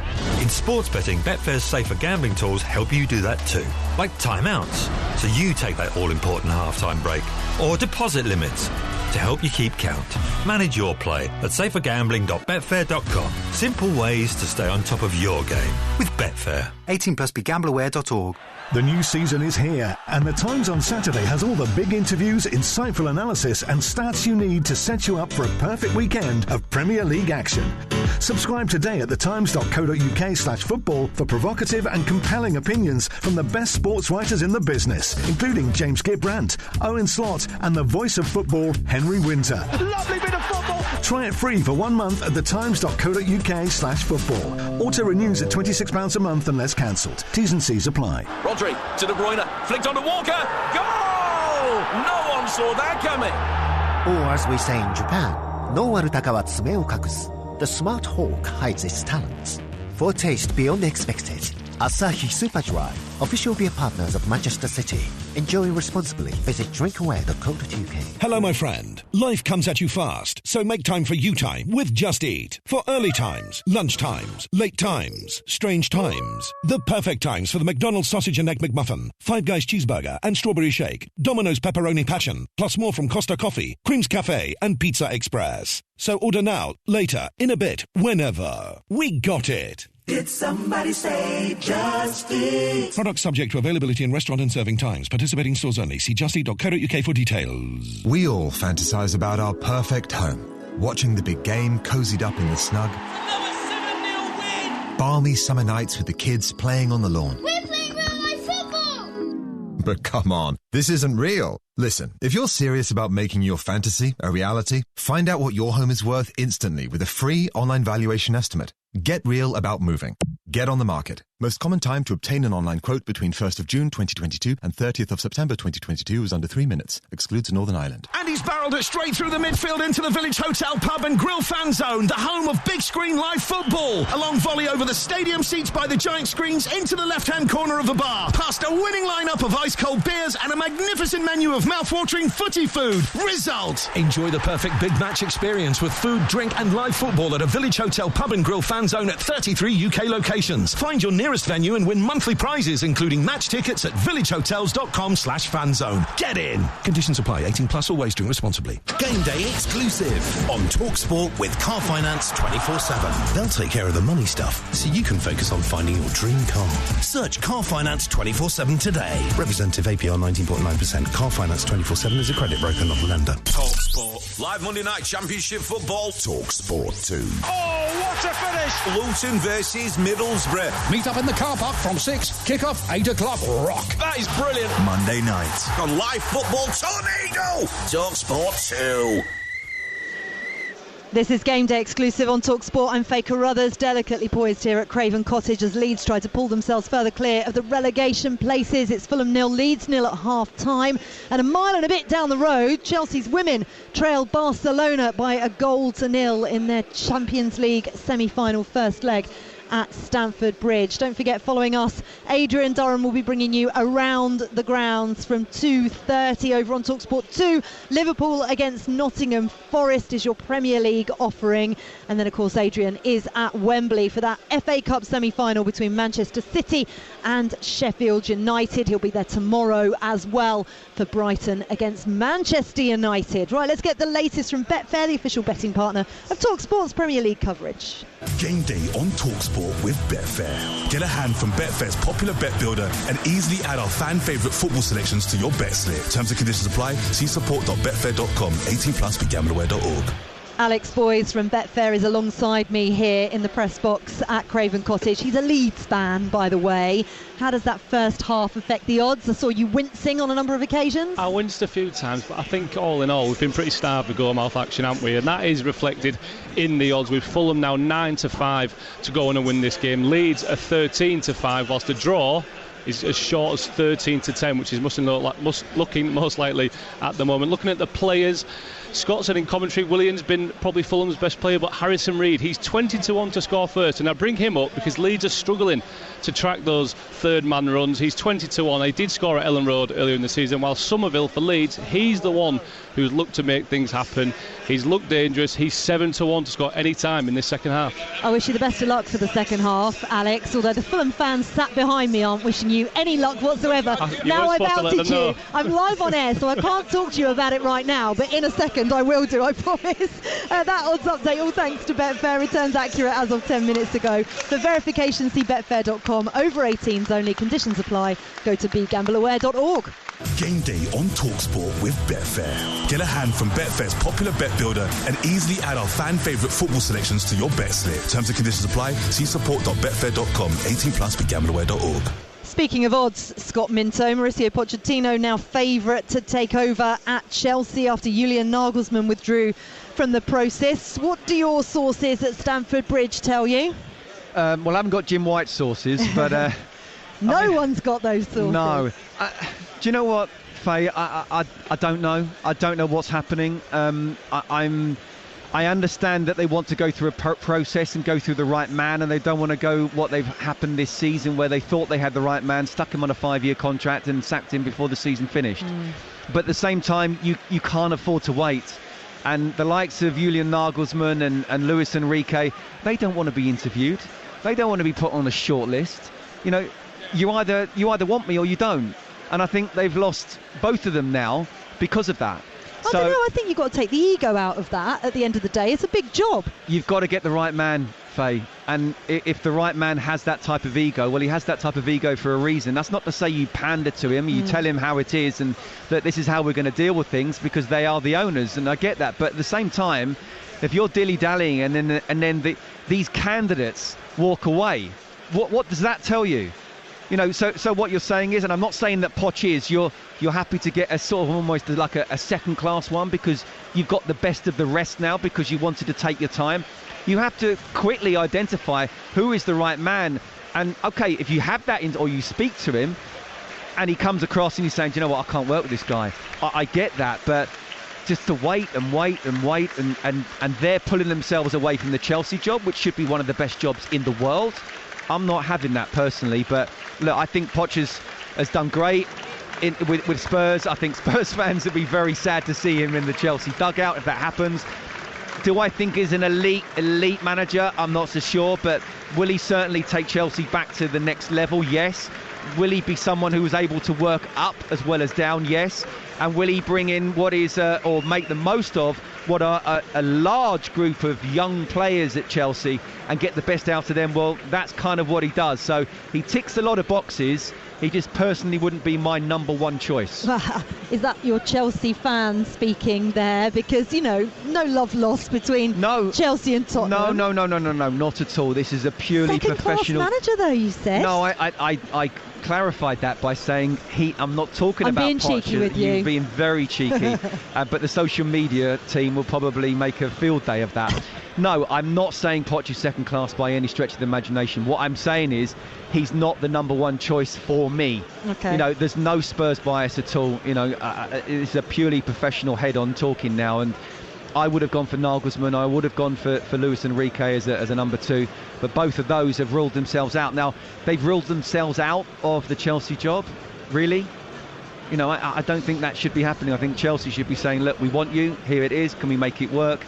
And it's Chelsea saying, no, it's not going to happen, we'll move on to the next one, but that's not the case. Well, maybe they're looking at it from their own career point of view and thinking, wow, this is an absolute mess. Maybe I don't want to go into it. Interesting, picking up on the comments that you made about it there, because Matt Law from the Daily Telegraph actually tweeted out the other day, Pochettino improves young players, overseen a squad overhaul, manages upwards very well, won trophies, Premier League and Champions League experience, managed through stadium rebuild, charismatic, ticks every box I can think of for Chelsea. Don't see why Tottenham past would be an issue. We shall see. Well, you can hear there the welcome for the players back out for the second half here at Craven Cottage. The Fulham players are out with their cones down by the Putney stand, doing their warm-ups before this. What on earth are Leeds United going to do in this second half? They've managed to keep it goalless, not conceded, which is good news for Javi Gracia, but they certainly need some goals on the board. Illan Meslier made a couple of decent saves, jogging over to the right-hand side to take his place in goal. Looking forward to this second half. Let's hope it's more entertaining than the first. Let's find out in the company of Scott Minto and Nigel Adderley. Thank you, Faye. When he said Fulham were out with their cones, I thought they had the flip-flops on as well. Not quite. Anyway, both teams are out for the second half. No changes to either side. So the Fulham team, Leno in goal, Tete, Adebayo, Ream and Robinson the back four. Reed and Paulinho in midfield, Wilson, Pereira and Willian behind Decordova-Reid, and the striking situation has been an issue for Fulham in the first half. There maybe was a lack of a focal point at times. The Leeds team, Meslier in goal, Christensen, Cooper, Koch and Verba has been a sturdy back four so far. McKennie and Rocker holding in midfield, Harrison, Aronson and Somerville behind Rodrigo.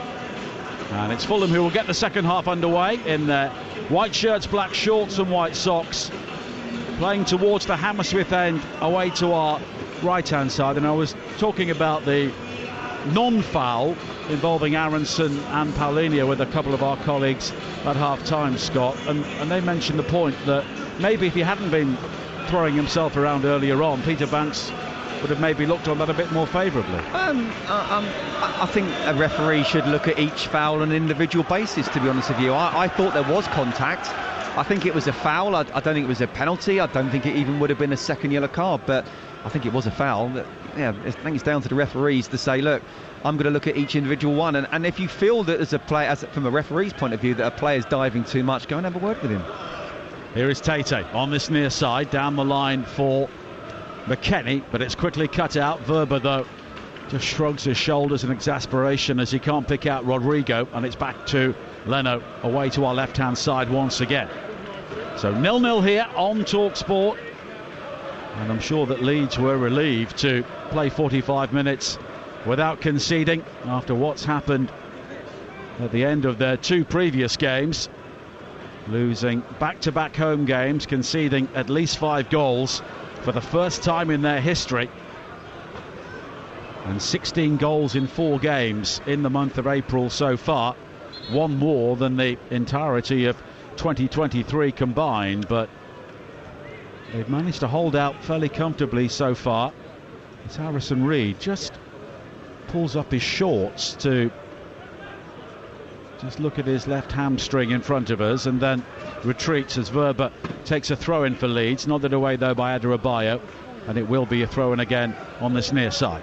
Thing is, you look at where the table, or where they're lying in the table, and obviously Fulham very comfortable, possibly going for Europe, and Leeds where they are struggling. But actually, if you look at the bench, I think Leeds have the better options to go on and win this game. With Patrick Bamford, you've got Sinisterra, you've got Willie Gnonto as well. You can chuck in Ruta if you want, but I don't think he'll come on the pitch. I think Bamford will come on first if a striker change. But Javi Gracia has options. So it just depends how much he wants to try and win the game, or just try and keep it at 0-0 as long as possible. Now Fulham have given the ball away. Here is Harrison coming forward down the right, slip forward towards Rodrigo, and Somerville was coming in at some pace on the far side, but Leno does well to gather. Yeah, it was a good counter-attack there, wasn't it? We saw Fulham counter-attacking pretty well in the first half, and Leeds did that there. It was a good ball in from Jack Harrison, and in the end, just a bit too close to Bernd Leno. I think they do need to step it up in terms of intensity, Leeds. They can't carry on playing at the pace they did. And now Willian looking to skip away on the far side, but it's Roca who comes across to make the challenge in front of the Riverside stand, and it will be a throw-in this time to Fulham. 2.5 minutes into the second half here on TalkSport. Fulham 0, Leeds 0. At the start of another very busy game day. Chelsea still trailing Barcelona by a goal to 0 as Fulham come forward now. Reed looking for Parada inside the penalty area. It's cleared as far as Tete. Now Paulinho just has to slide in and win it back from Robertson, and it's wide to this near side. And Wilson was looking for movement further forward and has to go back, and then waves his arms around to indicate there was just a few static players ahead of him. As Aronson for Leeds now finds Harrison down this near side, the left, and Harrison looking to attack the penalty area, tries to find Aronson in field, but it's Joao Paulinho once again who tidies up, as he so often does for Fulham, and he plays the ball away on this near side. Tete was just caught late by Cooper in the challenge, but gets the ball away to Wilson. Mazy dribble from him, which is eventually ended by Verba, and it will be a free kick to Fulham. Tete takes it quickly, that switch of play from right to left to find Willian now, who was on the edge of the penalty area. He comes in field beyond Aronson. Willian with a low shot which snakes across the penalty area, took a deflection and eventually goes behind for a corner. Is that man again, and his crossfield pass again, like we saw in the first half. He stays out on the left, he tucks in or cuts inside Christensen, and you can see he goes past 2 players, and that deflection just was going almost slow motion at one point there, wasn't it? But again, he started the second half like he finished the first and played in the first. Willian very dangerous down the left. Parada will take the corner kick, the first of the second half. On this near side, the Fulham right. It's an outswinger, high towards the far post, nodded clear by Koch. Robinson wide towards Willian again, and Willian will take on Somerville, then cuts back in field, but his low cross towards the near post is cleared. Back towards Willian, and Leeds have everybody behind the ball here. The flame-haired Harrison Reed plays it wide to this near side, looking for the corner taker Parada, but it's hooked away by Harrison, who now goes for a return ball from McKennie. The ball goes out of play before Paulinho came across to make the challenge, and Reed goes all the way back towards Leno once again. And Paulinho, for a player on a yellow card, Scott, does put himself about. I know that's his game. No, but you're right, he goes to ground a lot, doesn't he? And it just takes one mistimed tackle. There he was actually very clever. He's positioned himself well. He went to ground, but realised he didn't have to touch the ball because the ball was going out. But he does that, it just takes that one time, doesn't it, where he mistimes it, doesn't get the ball, and then he's on a second yellow. Throw in on the far side for Fulham. And the Leeds fans find their voices away to our right. And they have shown great loyalty, whatever the division, whatever the situation over so many years. As Aronson, after some neat interchange, brings it forward now down the right, but well, the challenge from Robinson, he believed he won the ball, but he did catch Aronson, who has stayed down, and it will be a free kick for Leeds on the right corner of the penalty area. Yeah, first of all, he shows his pace really well, Anthony Robinson, but as Aronson tries to sort of cut back inside, he gets a little bit of the ball, Robinson, but he also gets Aronson. I don't think there's going to be any complaints that it was a free kick. And look, when you're struggling, when you're down there, when you're not able to make too many chances in open play, set pieces from positions like this can be absolutely crucial. Aronson is back on his feet over the free kick with Harrison.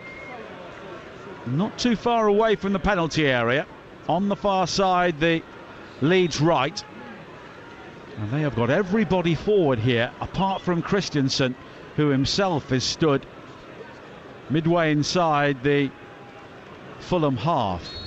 All the white shirts are back defending this free kick.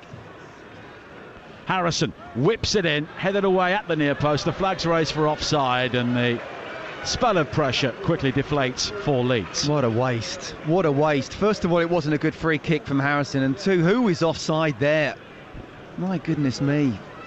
You've got to keep yourself onside in that particular situation. I think it might have been Robin Koch, but I understand trying to get in behind. I'll wait for the guy to take the free kick. 24,488 is the crowd here today. As Leno clears downfield again. 52.5 minutes played on TalkSport's game day. 0-0 here. A win for Leeds, and they would be 5 points clear of Forest before they play on TalkSport 2 at Anfield at 3 o'clock. And that is a big gap at this stage of the season. I know the season still has some way to run because of the World Cup, but it feels late in the season now as Wilson comes forward now for Fulham. On this near side, he was clipped by Cooper, was it? Yes, according to Peter Banks, and it will be a free kick. Now, one is definitely a free kick, but two, it would be absolutely massive, Nigel, for Leeds to get a win here. When you do play first, you really have the opportunity to put the pressure on those around you as well. And if they were to somehow nick this, and I don't think they deserve to win the game. I don't think they deserve to lose it either. I think 0-0 pretty much sums up this game so far. But if they were to nick it and come away with all 3 points, that would be a truly massive victory. Currently 2 points clear of Forest, who are 2 points ahead of Leicester, and Southampton are bottom following their draw last night at Arsenal on 24 points. The Leicester game midweek's a big one, isn't it? Absolutely. Well, they've got a big game today at home to Wolves. The free kick high from Pereira, and far too much air on that, and it's claimed easily by Meslier, wearing all orange today, the Leeds goalkeeper, away to our right. Now Christensen infield to Rocker, who's got time to turn and plays a good ball wide to this near side. Harrison gathers in stride, early cross into the penalty area, seeking out Rodrigo, but it's cleared by Adarabioyo. Verba just in front of us, infield to McKennie. McKennie, though, has been robbed by Willian. Willian, though, never quite had control of the ball, but he was just nibbled at by Rocker, and it will be a free kick to Fulham. No, but he read the situation, Willian, really well. That's the time where he came inside and just nicked the ball off McKennie, came round the back, and then wins the free kick in the end. And you're listening to Fulham against Leeds on TalkSport with Now Sports. Don't forget, with Now Sports, you can stream all the Sky Sports action like Newcastle against Spurs live tomorrow for $11.99. No contract. Search Now Sports. Dakudo-Barid losing out to Koch in the air on the edge of the penalty area, but now Wilson on the burst. Wilson going all the way through. Was he caught inside the area by Cooper? Not according to the officials. Reed, though, down the right, bangs in the cross, blocked by Cooper, and it will be a corner. What a tackle from Liam Cooper. I'll tell you what, the way that Harry Wilson came running at pace, real jinking in and out, quick 1-2 with his own feet. He's gone past Koch, and Cooper just about makes it. It was the trailing leg. The first one misses, the second one he got the tackle, and it was inside the box. Mistimed that, that's a penalty. Corner kick though, Willian will try his luck on this occasion. On this near side, the right. Leeds have drawn everybody back. Willian's delivery high towards Adarabioyo, but it's headed clear as far as Pereira. A very deep cross from him, which is too deep, but it's hooked away by Harrison because Willian was waiting for it. Now Reid finding Wilson, lobs it wide to Willian, who was offside just in front of the assistant. He could look along the line there, and he puts his head to the heavens and then holds his head in his hands, because a player of his experience shouldn't be caught like that. No, he shouldn't. Oh, it's inches as well, isn't it? Robin Koch, just the last Leeds defender, but you're right, look along the line, basic stuff, schoolboy stuff. Well, the Leeds owner, or the Fulham owner rather, is currently sat in the cottage away to our left-hand side, enjoying the action here today and enjoying the progress his club have been making. As Wilson clips it over the top. Cooper, though, back towards Meslier, who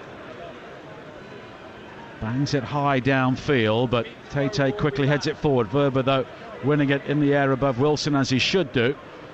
And again, both teams are giving the ball away with regularity, but here is Robinson charging forward now for Fulham. Wide towards Willian down the left. The cross in is tipped away by Meslier, volleyed in by Wilson, and Fulham take the lead.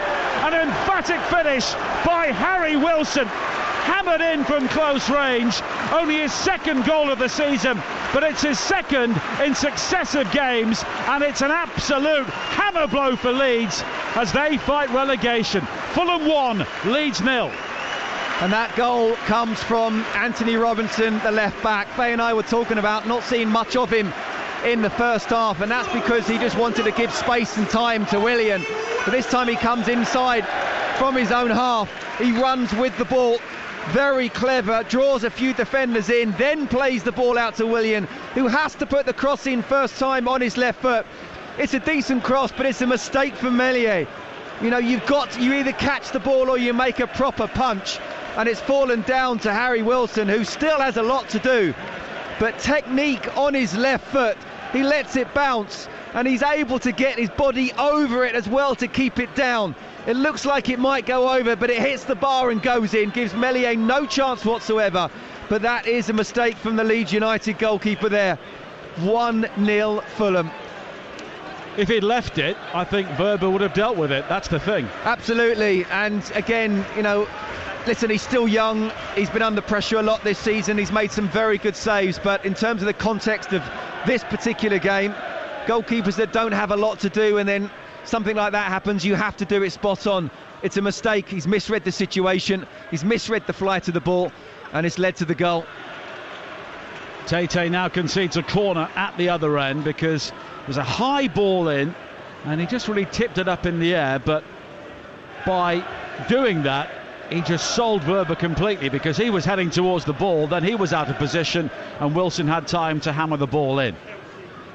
Very small details, but those are the sort of details which can cost you relegation. And in a game of few chances, Nigel, it really is crucial. Corner though, which Rocker will take into the near post. It's glanced on, it comes out to Somerville. Somerville's right foot shot is side netting. Some of the Leeds fans behind the goal saw the net bulge, but it was the wrong side of the net from their point of view, and it's a goal kick. Yeah, I'm surprised so many of them jumped up, because they are that side of the side netting. There's a decent touch. You can see the back of the net rippling because it hit the side netting, but again, just got to try and hit the target. It's important now for Leeds United to try and bounce back. You know, up the intensity at 0-0. You can understand them quite happy and comfortable keeping it like this. They're 1-0 down now. Question marks to Javi Gracia. What are you going to do? Chelsea still 1-0 down at home to Barcelona, only over on TalkSport 2 in the Women's Champions League semi-final. 27,500 there today. And what do Leeds do here? How fit is Patrick Bamford? And when, if at any time, do they risk him? Well, there's Willy Gnonto, there's Luis Sinisterra. As I say, they have options. He doesn't want to be leaving it too late either. Played forward by Rocker, and it's controlled by Aronson with the Alice band in the number 10 position. Now Harrison on the left. Harrison comes in field, goes for the curler, but it's blocked by Tete. Verba wide towards Harrison again. by the corner flag. On this near side, the Leeds left. Aronson now comes across to offer support. Back towards Rocker again, and we are past the hour mark here on TalkSport. Fulham leading Leeds by a goal to nil. Now Harrison gathers, scooped up over the top and claimed by Leno. No, that's a poor ball though from Jack Harrison, it really is. There's two players that have come short and he's playing it in behind. I think we really are getting to the point within the next few minutes, next 5 minutes max.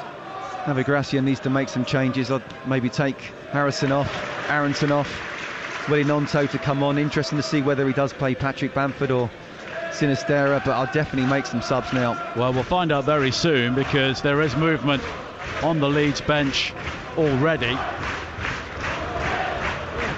Whereas McKennie cuts out the ball, but it's quickly won back by Pereira. Sliding into him was Koch, but now Wilson coming in field. He's caught by Verba right on the edge of the penalty area, and Fulham have a free kick. Yeah, it's a foul. He's complaining, but it's a foul. And Harry Wilson with the confidence of that strike with the goal. And he just nicks the ball ahead of Over. And it's right on the edge of the box.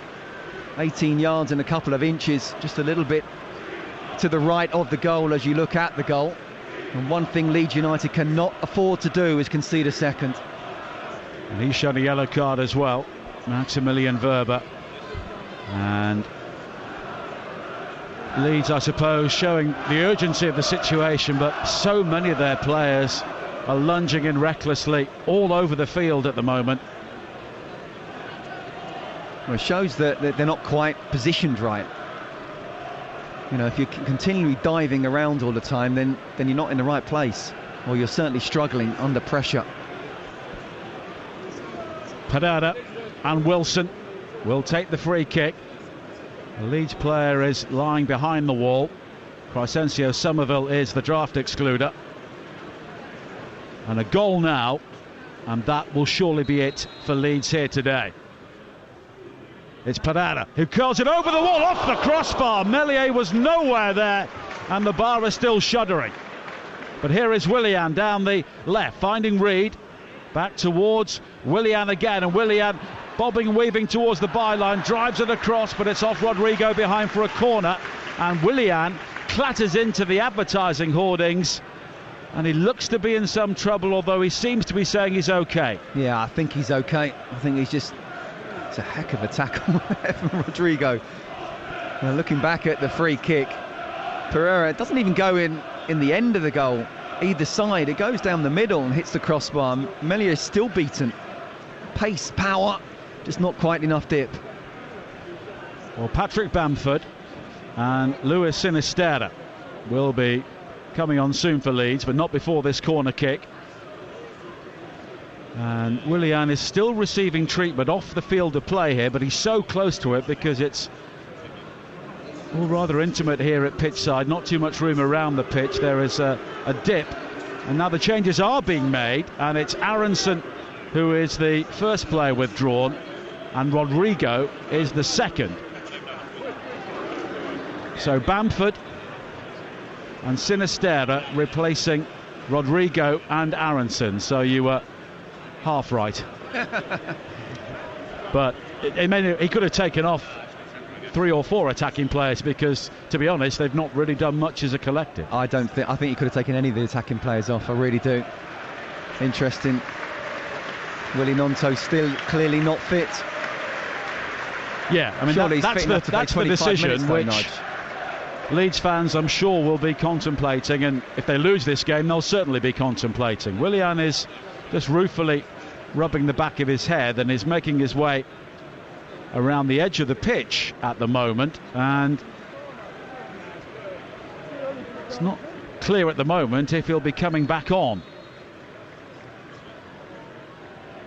But the corner kick whipped in towards the near post. Bamford's first touch is to rise and head the ball away, and it will be a throw-in to Fulham on the far side. And Willian now does come back onto the field of play, with his team leading here by a goal to nil with 25 minutes to play on TalkSport. Still Chelsea 0, Barcelona 1 in the UEFA Women's Champions League over on TalkSport 2. Game Day Live with Adrian Durham coming up live from Wembley at 2:30 with all the goals as they go in. Manchester City against Sheffield United, the first FA Cup semi-final at 4:45 with Jim Proudfoot and Stuart Pearce. Liverpool against Forest will be on TalkSport 2 with Ian Danta and Perry Groves. And Preston against Blackburn follows at 5:30 on 2 with Adam Bridge and Mickey Gray. Tomorrow, another double bill of live football. West Brom against Sunderland at noon.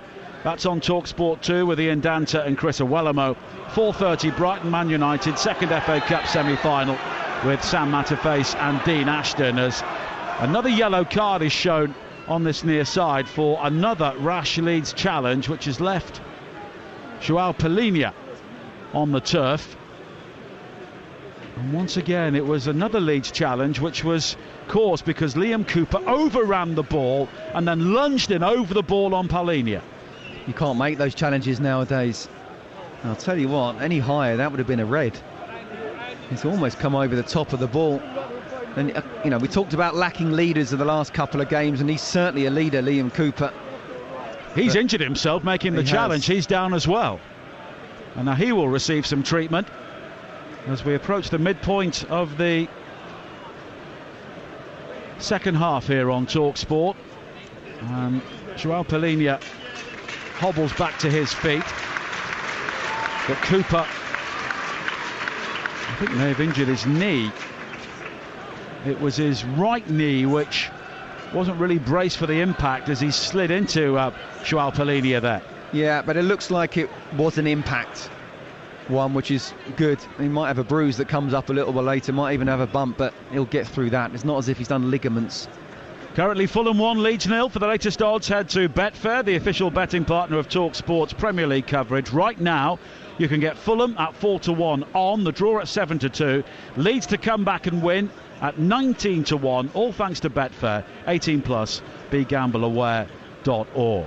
Oh, I'm just looking at the replay of the goal, and you're right, you know, Verba was right behind, wasn't he?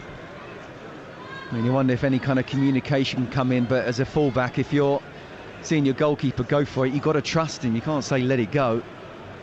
And you've got to do better than that in a game of so few chances and really little quality.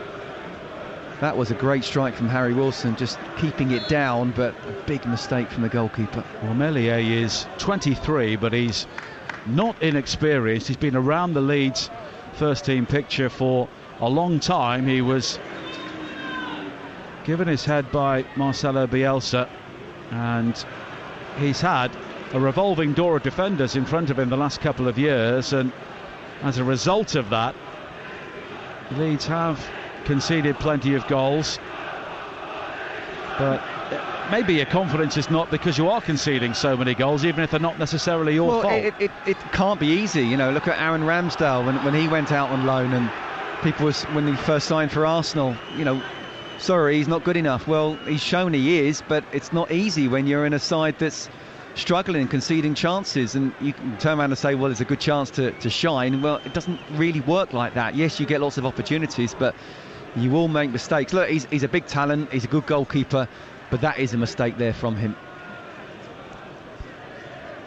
Now, Bobby De Cordova-Reid is down on the halfway line. He was caught by Roca as Roca rose to try and win a header. And we have just over 20 minutes to play here. We're going to have a fair degree of added time at the moment because we've had a number of stoppages in recent times, but it's still Fulham leading here by a 1-0. Yeah, the thing is as well, Nigel, sorry, they've had one shot on target, Leeds. Now, you are away from home against a side that you can argue is chasing Europe. You are where you are and you're under pressure, but you've got to be adding a little bit more. They don't even look like they're going on to score. There's that one free kick that was a really good shot from Roca, good save from Leno. Apart from that, in open play, they haven't really produced too much. Barcelona still leading Chelsea by 1-0 over on TalkSport 2, but of course we learned earlier this week that the England captain Leah Williamson is out of the World Cup with an ACL injury. Well, today Lucy Bronze, who plays for Barcelona, she has gone off with what looks like a serious knee injury for Barcelona at Chelsea today. Her right knee, and she went off, not able to put any weight on it, in real pain it seems. So that would be another injury blow for Sarina Wiegman with the World Cup on the horizon. Now, Wilson finding Andreas Pereira in the centre circle, wide to the far side. Willian leaves it for Robinson, and Fulham have an overload here. The low cross into the near post. Oh, it's been dropped by Meslier, and it's guided in by Pereira, and the Leeds goalkeeper at fault once again, failing to gather the cross, and that fumble was costly because Andreas Pereira was there to run the ball into an empty net, win the game for Fulham, and send Leeds to yet another defeat, and their goalkeeper once again is in the spotlight. Oh dear, just not what you want to see, especially to a youngster when the team is struggling as well. But you know, that's an even bigger mistake. Again, it's come down the left. Leeds just haven't been able to deal with Fulham down the left-hand side. Mostly it's been Willie, and this time it was Anthony Robinson. He takes the touch, he whips the ball in. You're looking at a potential offside, it's not. And he's got to catch that. It's as simple as that. And again, if you don't catch it, just punch it away. Height and distance. Tries to catch it. He drops it.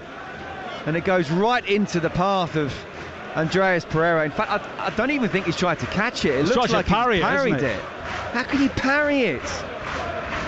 He was, well, in slight mitigation. He was maybe unsighted by Decordova-Reid running across him. But he probably was, but then you punch. You don't have your hands flat out because you know you're not going to get any kind of distance on that. If you can't see, if you can't think you can catch the ball, get your fists out and punch. And even if it wasn't a clean punch, it would have got some kind of distance. Certainly wouldn't have gone straight into the path of Pereira.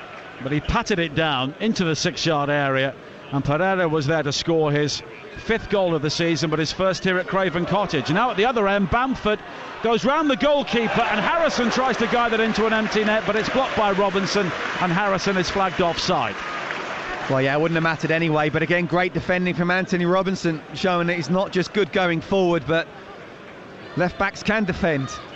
Getting in the right place at the right time. Patrick Bamford just running offside. And boy, do Leeds need a goal soon. Look, it's not over. They still have time to get back into this game. I think the win's going to be pretty much impossible, you would think. But they need to score within the next 5 or so minutes to think they can come out with a draw. But goals like that really knock the stuffing out of you. Well, they do, because you know, they're in a game where, one, you're not creating too many chances, two, the opposition's not really creating too many chances, so you think one bit of magic or somebody's mistake is going to decide the game. Again, we talked about how, you know, it looked like it's going to be a game of goals, but as it was unfolding, maybe just one goal would win it. So you don't be that person to make the mistake. And look, it's a horrible job being a goalkeeper, it really is. You don't see the ball and suddenly you make a mistake, but that's 2 big mistakes now. Leeds under pressure again as Harrison Reid comes forward and finds Harry Wilson. Wilson with that ball again, the crossfield ball from right to left, who picks out Willian. Willian, though, is challenged by Christensen. Robinson with a first-time ball into the penalty area. Harrison Reid was challenging for it, and it's run clear by Cooper. Cooper with a long ball forward again, looking for Bamford, trying to hold off Ream on the edge of the penalty area, and Ream does well to keep up with him and boot the ball into the upper tier of the Riverside stand on the far side. Coming up on TalkSport 2 at 3 o'clock, we have Liverpool against Forest at Anfield. Let's get the headline team news from Ian Danter. Thanks, Nigel. Liverpool unchanged, as you might expect, following the hammering they handed out to Leeds United last time out. Forest make one change and bring in a midfielder for a striker. Brennan Johnson is benched by Steve Cooper. Orel Mangala comes back in to what looks like a 3-5-2 that Forest will deploy to try and repel Liverpool. At Anfield, live on TalkSport 2 at 3 o'clock, it's Liverpool against Nottingham Forest. Thanks, Ian. Everton fans travelling to Selhurst Park will be delighted to hear that Leeds are losing, possibly. They're playing Crystal Palace today, and watching will be TalkSport's Jake Robson. And Palace are unchanged from the win at Southampton last week. 2 changes for Everton. Calvert-Lewin returns for the first time since the 4th of February. Holgate also in, Mopé and Godfrey on the bench. Leicester currently 2 points adrift of safety. They're at home to Wolves today, and watching is Jeff Peters. Well, bad news for Leicester as James Maddison is out because of illness. They start with 3 strikers, Iheanacho, Vardy and Daka. Barnes still out injured. Wolves unchanged. Captain Ruben Neves starts on the bench after serving a suspension. And TalkSport's Ollie Klink is at the G-Tech watching Brentford against Aston Villa. One change for Brentford from their loss to Wolves last week. Nigel De Silva drops to the bench with Vitaly Janelt coming into the side. Meanwhile, Villa are unchanged from their win over Newcastle. So Ollie Watkins starts against his former club. He comes into this one with 11 goals in his last 12 league games.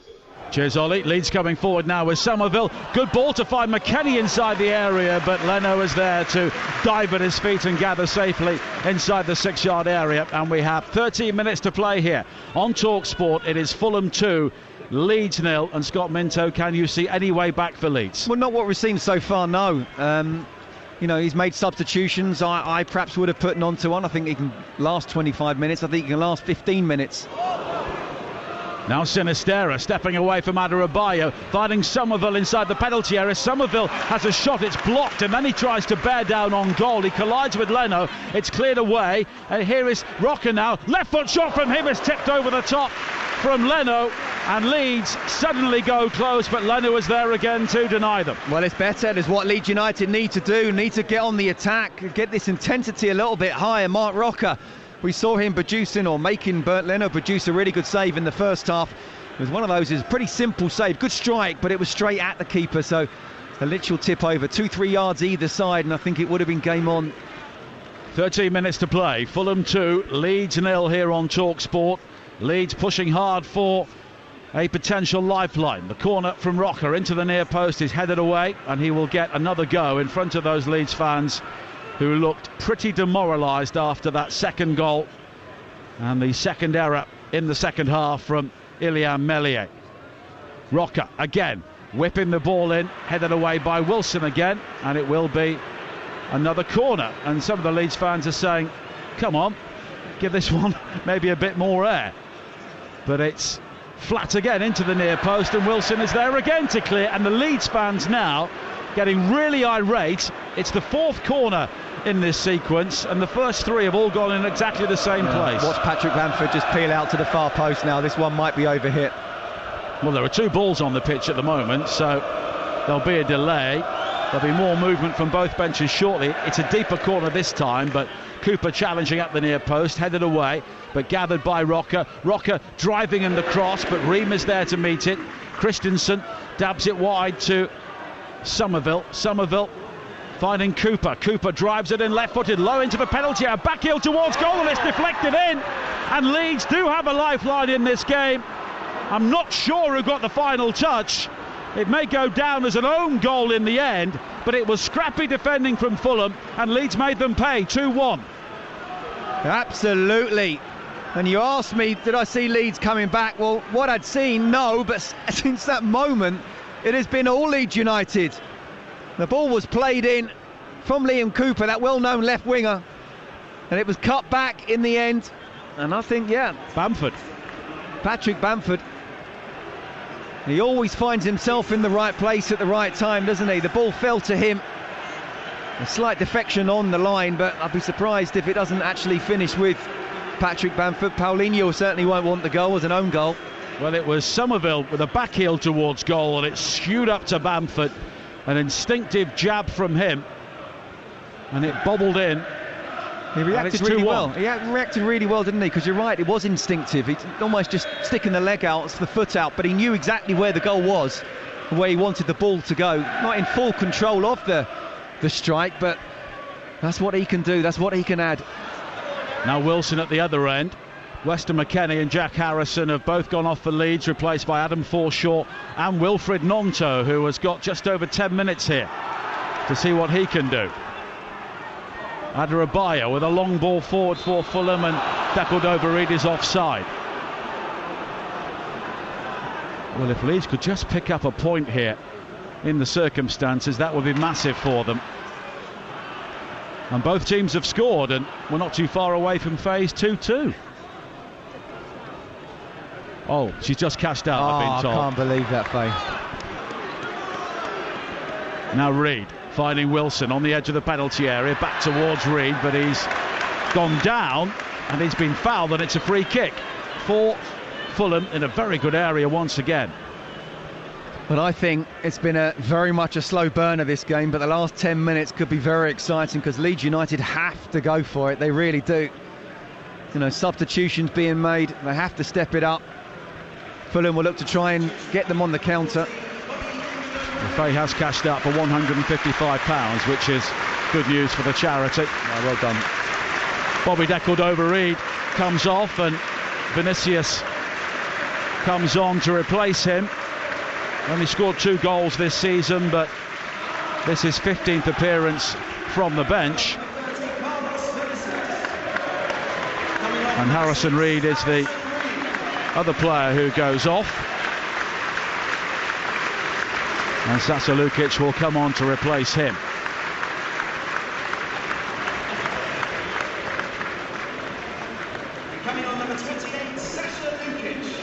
Yeah, he wants to try and get control of this game, Marco Silva. Just in the last few minutes, that's not happened, even without the goal. I think Vinicius will come on, add the little bit of physicality that he's got. And Lukic as well, just try and get hold of the ball a little bit better. Wilson and Willian are over the free kick. The previous one clattered off the crossbar. And it's Willian who curls it right-footed. Oh, and Mellier's lost it again and somehow recovers. He got across well to try and palm the ball away, palmed it up in the air, and it dropped down on the goal line, and somehow he managed to scoop it clear. No, he's done well there, you have to say. That was going top corner. He managed to get it. Yeah, again, he didn't parry it away. It just went up and then down, but he got up really quickly and pushed it away. Tete with a deeper cross into the penalty area, over the head of Vinicius. Christensen clears, Forshaw does well to keep the ball in play, avoid the corner. Bamford now nods it down, looking for Sinisterra, and Verba is down on the edge of the Leeds penalty area, and he'll need some treatment. With 7 minutes to play here on Talk Sport. Fulham 2, Leeds 1 the scoreline. Well, I'm just looking at a replay, and it's a great free kick from Willian. He does really well and clashes into the post, Meslier, but the ball kind of bounces back towards the goal, and there's 2 Fulham players who are desperate to pounce. And he would have gone down as another mistake, but in the end he did well, got up really quickly. You know how goalkeepers train like that. Make the save, you're down, you get up quickly, you react, and he just pushed it away from the 2 Fulham players. Came back off the bar and it almost dropped on the goal line, but span back, didn't it, towards the goal. Well, Verba just coming across on this near side, hobbling, and Leeds will hope that's not a reoccurrence of his recent injury problems, but there could be a replacement on very soon. You're listening to Fulham against Leeds on Talk Sport with Car Finance 24/7 in your corner throughout your car buying journey. Search Car Finance 24/7 today. Now Tete, long forward again for Fulham, nodded down, looking for Carlos Vinicius inside the penalty area by Pereira, but Meslier does well to clear the ball away. And now Somerville at some pace, but he runs into Tete, and Tete's clearance clatters into the face of Paulinho and rebounds back to Leno. Well, we have got just over 5 minutes plus injury time. And we talked about playing first and making some kind of statement. Well, if you lose playing first, then come the end of the evening, the table could look really bad. It'll be a long journey home for those Leeds fans, listening to Matchday Live as well with Adrian Durham, with all the goals as they go in elsewhere in the Premier League, the EFL and beyond. And we have at 4:45 Manchester City against Sheffield United on Talk Sport, with Preston against Blackburn on Talk Sport 2. That's followed by Liverpool against Forest at 3 over on 2 as well, as Manor Solomon now comes on, replacing Harry Wilson, who scored the opening goal. Yeah, Tom Kearney will also replace Andreas Pereira. Well, Harry Wilson scored the important goal, but he hasn't been the best winger on the pitch. That's been Willian, so you keep him on. Again, something a little bit different by bringing on Solomon as well. And now Fulham just want to try and see this game out, game management.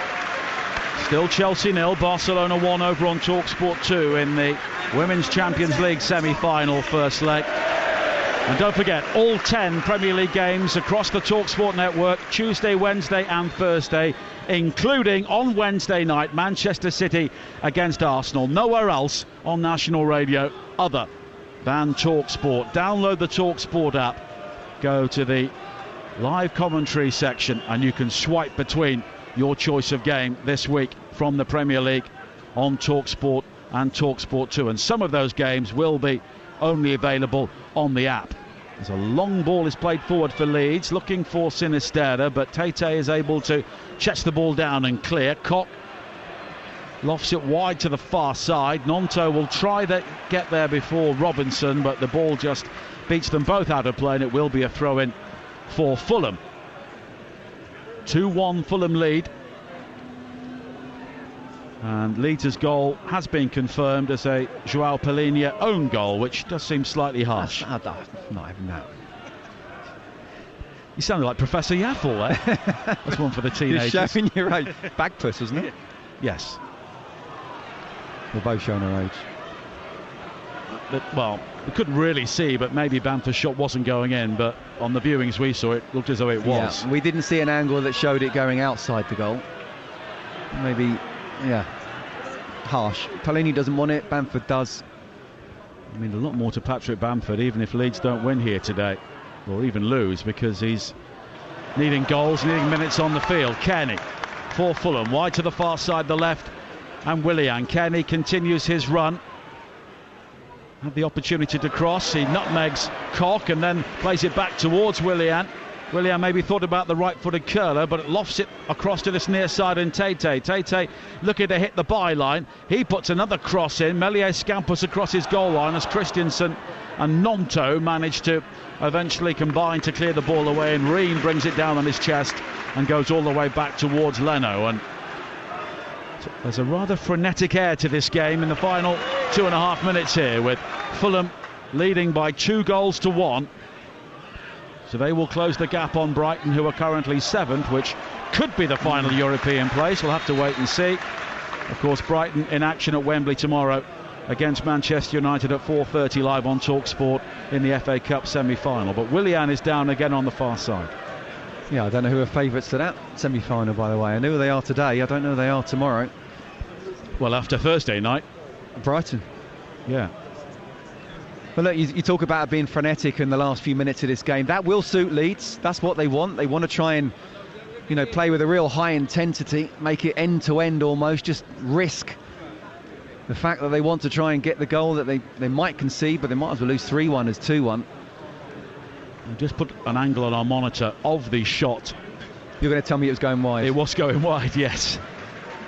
Great decision.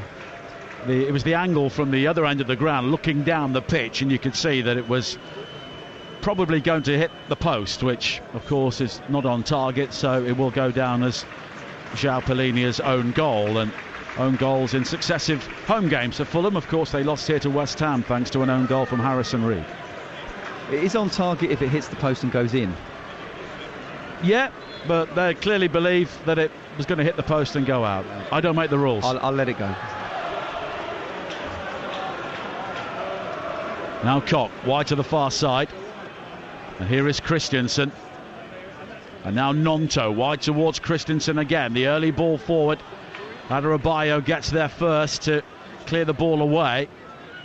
And Fulham have not really defended with any sense of nervousness so far, but we do have 25 seconds of normal time to play here. And there'll be another change made soon. Sinisterra turns away from Solomon, fighting Verba. Verba with a cross into the penalty area, and it was controlled by Adebayo and eventually cleared, but Leeds now pushing everybody forward. They really need something from this game. Even a point could turn out to be a very good result. Now Sinisterra, there'll be eight added minutes at the end of this game. Plenty of time. Now Roca with a high cross into the penalty area. Did Robinson glance the ball behind? Well, it's kept in play by Nonto, and Nonto now goes back towards Forshaw. Forshaw, a player who's had so many injury problems in recent years, but on the field for Leeds here today. Nonto again, finding Rocker. It's flicked on by Bamford, and Solomon maybe thought about going back towards Leno, then has to turn and does well just to get distance up towards the halfway line, but Cooper is there for Leeds. Sinisterra in towards Rocker, sliding in was Tate to make the challenge, but Cooper now finds Somerville on the edge of the penalty area, laid back to his former Feyenoord teammate Sinisterra, and Verbal was caught, was he, by Tate? Well, no, according to the referee it was the other way round, and it's a Fulham free kick. I think that was actually just two players going for it. I do think Verba's gone into Tete. I think both have tried to make the tackle. Yeah, no, he has caught Tete. He's gone right through him as well, gone through the ball, and then he's just caught his shin. Well, there are two Fulham players down inside the area, and Peter Banks, I think, is saying, look, in my opinion, you could possibly get up. And in the end, it's a free kick which Leno will take. And there are anxious faces among the Leeds supporters on the far side. We are nearly 2 minutes into those 8 added minutes at the end of this game. There may be a bit longer now, and it's still Fulham 2, Leeds 1. And there will be headlines about the errors made by Ilian Meslier in the build-up to both of the Fulham goals. Joel Robles is the backup goalkeeper, of course, very experienced, played in the Premier League for Wigan and Everton. And you just wonder whether he could be playing in the big game coming up in the midweek. Well, it's interesting. It's not as if he's looked nervous, but he's just made those two individual errors. So how will Gracia look at it? He is the better of the two goalkeepers. In terms of Leeds now, they've got to think that they will get one chance. Verba seeks out Bamford, but it's slid away by Tate, and Tate clutches his left hamstring as Fulham clear the ball away. And now Vinicius does well to hold off Koch and play it wide to Solomon on this near side, the right. He maybe thought about heading towards the corner flag, but it's a bit early for that, so he skips away from Cooper, then checks back, and he's caught by Rocker, and it's a free kick for Fulham, which is much better than a corner. Rocker tries to encourage him to get back to his feet, and Solomon doesn't appreciate that. Brilliant play from Solomon, just what Fulham and the fans around here at the Cottage need. As you rightly say, not going straight to the corner flag, but keeping the ball in play, going past Cooper first of all. Mark Rocker having to come in. Great bit of skill going past him. Bring in the foul in. It's a yellow card as well. And even more important than that, it's going to kill another 30 or so seconds. Yellow card for persistent fouling for Mark Rocker as Willian makes way. And the Fulham fans rise to acclaim him, and also the return of Neskins Cabano, who has been on the sideline since the end of October. And Willian has rolled back the years again. He's been brilliant. He's been my man of the match. I think he's been fantastic. He's been very clever when the ball's on the other side. He stayed out wide to the cross-field pass. He's been on all day. And then when he's actually got the ball, you know, Christensen hasn't known whether to stick or twist. Is he going outside, inside? It's played short towards Kearney. And now Tate, they're into added time as well at Stamford Bridge, over on TalkSport 2, where Chelsea have trailed Barcelona by 1-0 throughout almost the entirety of that game. But the main headline could be a serious knee injury to the England defender Lucy Bronze, now with Barcelona, and I'm sure our team there will get more news on that following the game. But it's a free kick here for Fulham, played short by Kearney to Solomon, who's lost out to Forshaw. Forshaw hammers it forward, but it's nodded away by Paulinho. And now Rocker down this near side, looking for Sinisterra, but Adarabioyo is very mobile, and he comes across and turns and clears it into the Stevenage Road stand, that it will be a throw-in for Leeds. And we have just over 3 minutes of added time to play.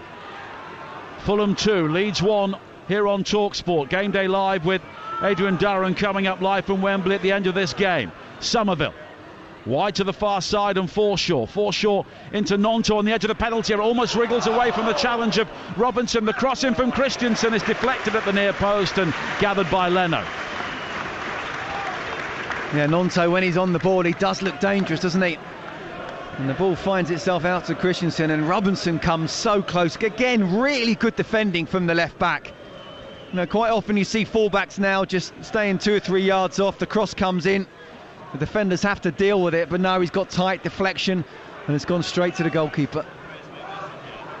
Over the top from Robinson, and too long for Fulham, but it will eat up more seconds here as Meslier bowls it out to the far side, and Koch. Nonto coming short. Back in field to Cooper. Fulham in full retreat as we tick towards the 97th minute here on TalkSport. Leeds trailing by 2-1, heading to another defeat at the end of a bad week, with an even bigger week coming up, arguably, when they played 2 of their relegation rivals, Leicester and Bournemouth. Koch with a high ball over the top, overhit, and Leno will allow it to drift behind for a goal kick. Oh, there's a balance, isn't there? I mean, first of all, Fulham defending really well organised, making Leeds go back, and then in the end, just a long punt. It's a straight ball. There's got to be some kind of diagonal ball, so if it doesn't hit the right man that you're looking for, it's still going to be in play. This way, it was just a long straight ball over the top of the defence, and Fulham quite rightly taking their time. Fulham heading for their first league double over Leeds since 1960, and Leeds were relegated that season. It's finished at Stamford Bridge. Chelsea 0, Barcelona 1 in the first leg of that Women's Champions League semi-final, so Emma Hayes' team have it all to do. Now Solomon on to Carlos Vinicius. Arsenal against Wolfsburg is the other semi-final, as Cabano has it now on the far side, the left. Cabano with those dancing feet finds Kearney, and an opportunity for Solomon to try and cross in down the left, but maybe that's not quite Fulham's game now. But we've almost played the 8 added minutes, 30 seconds of that to play.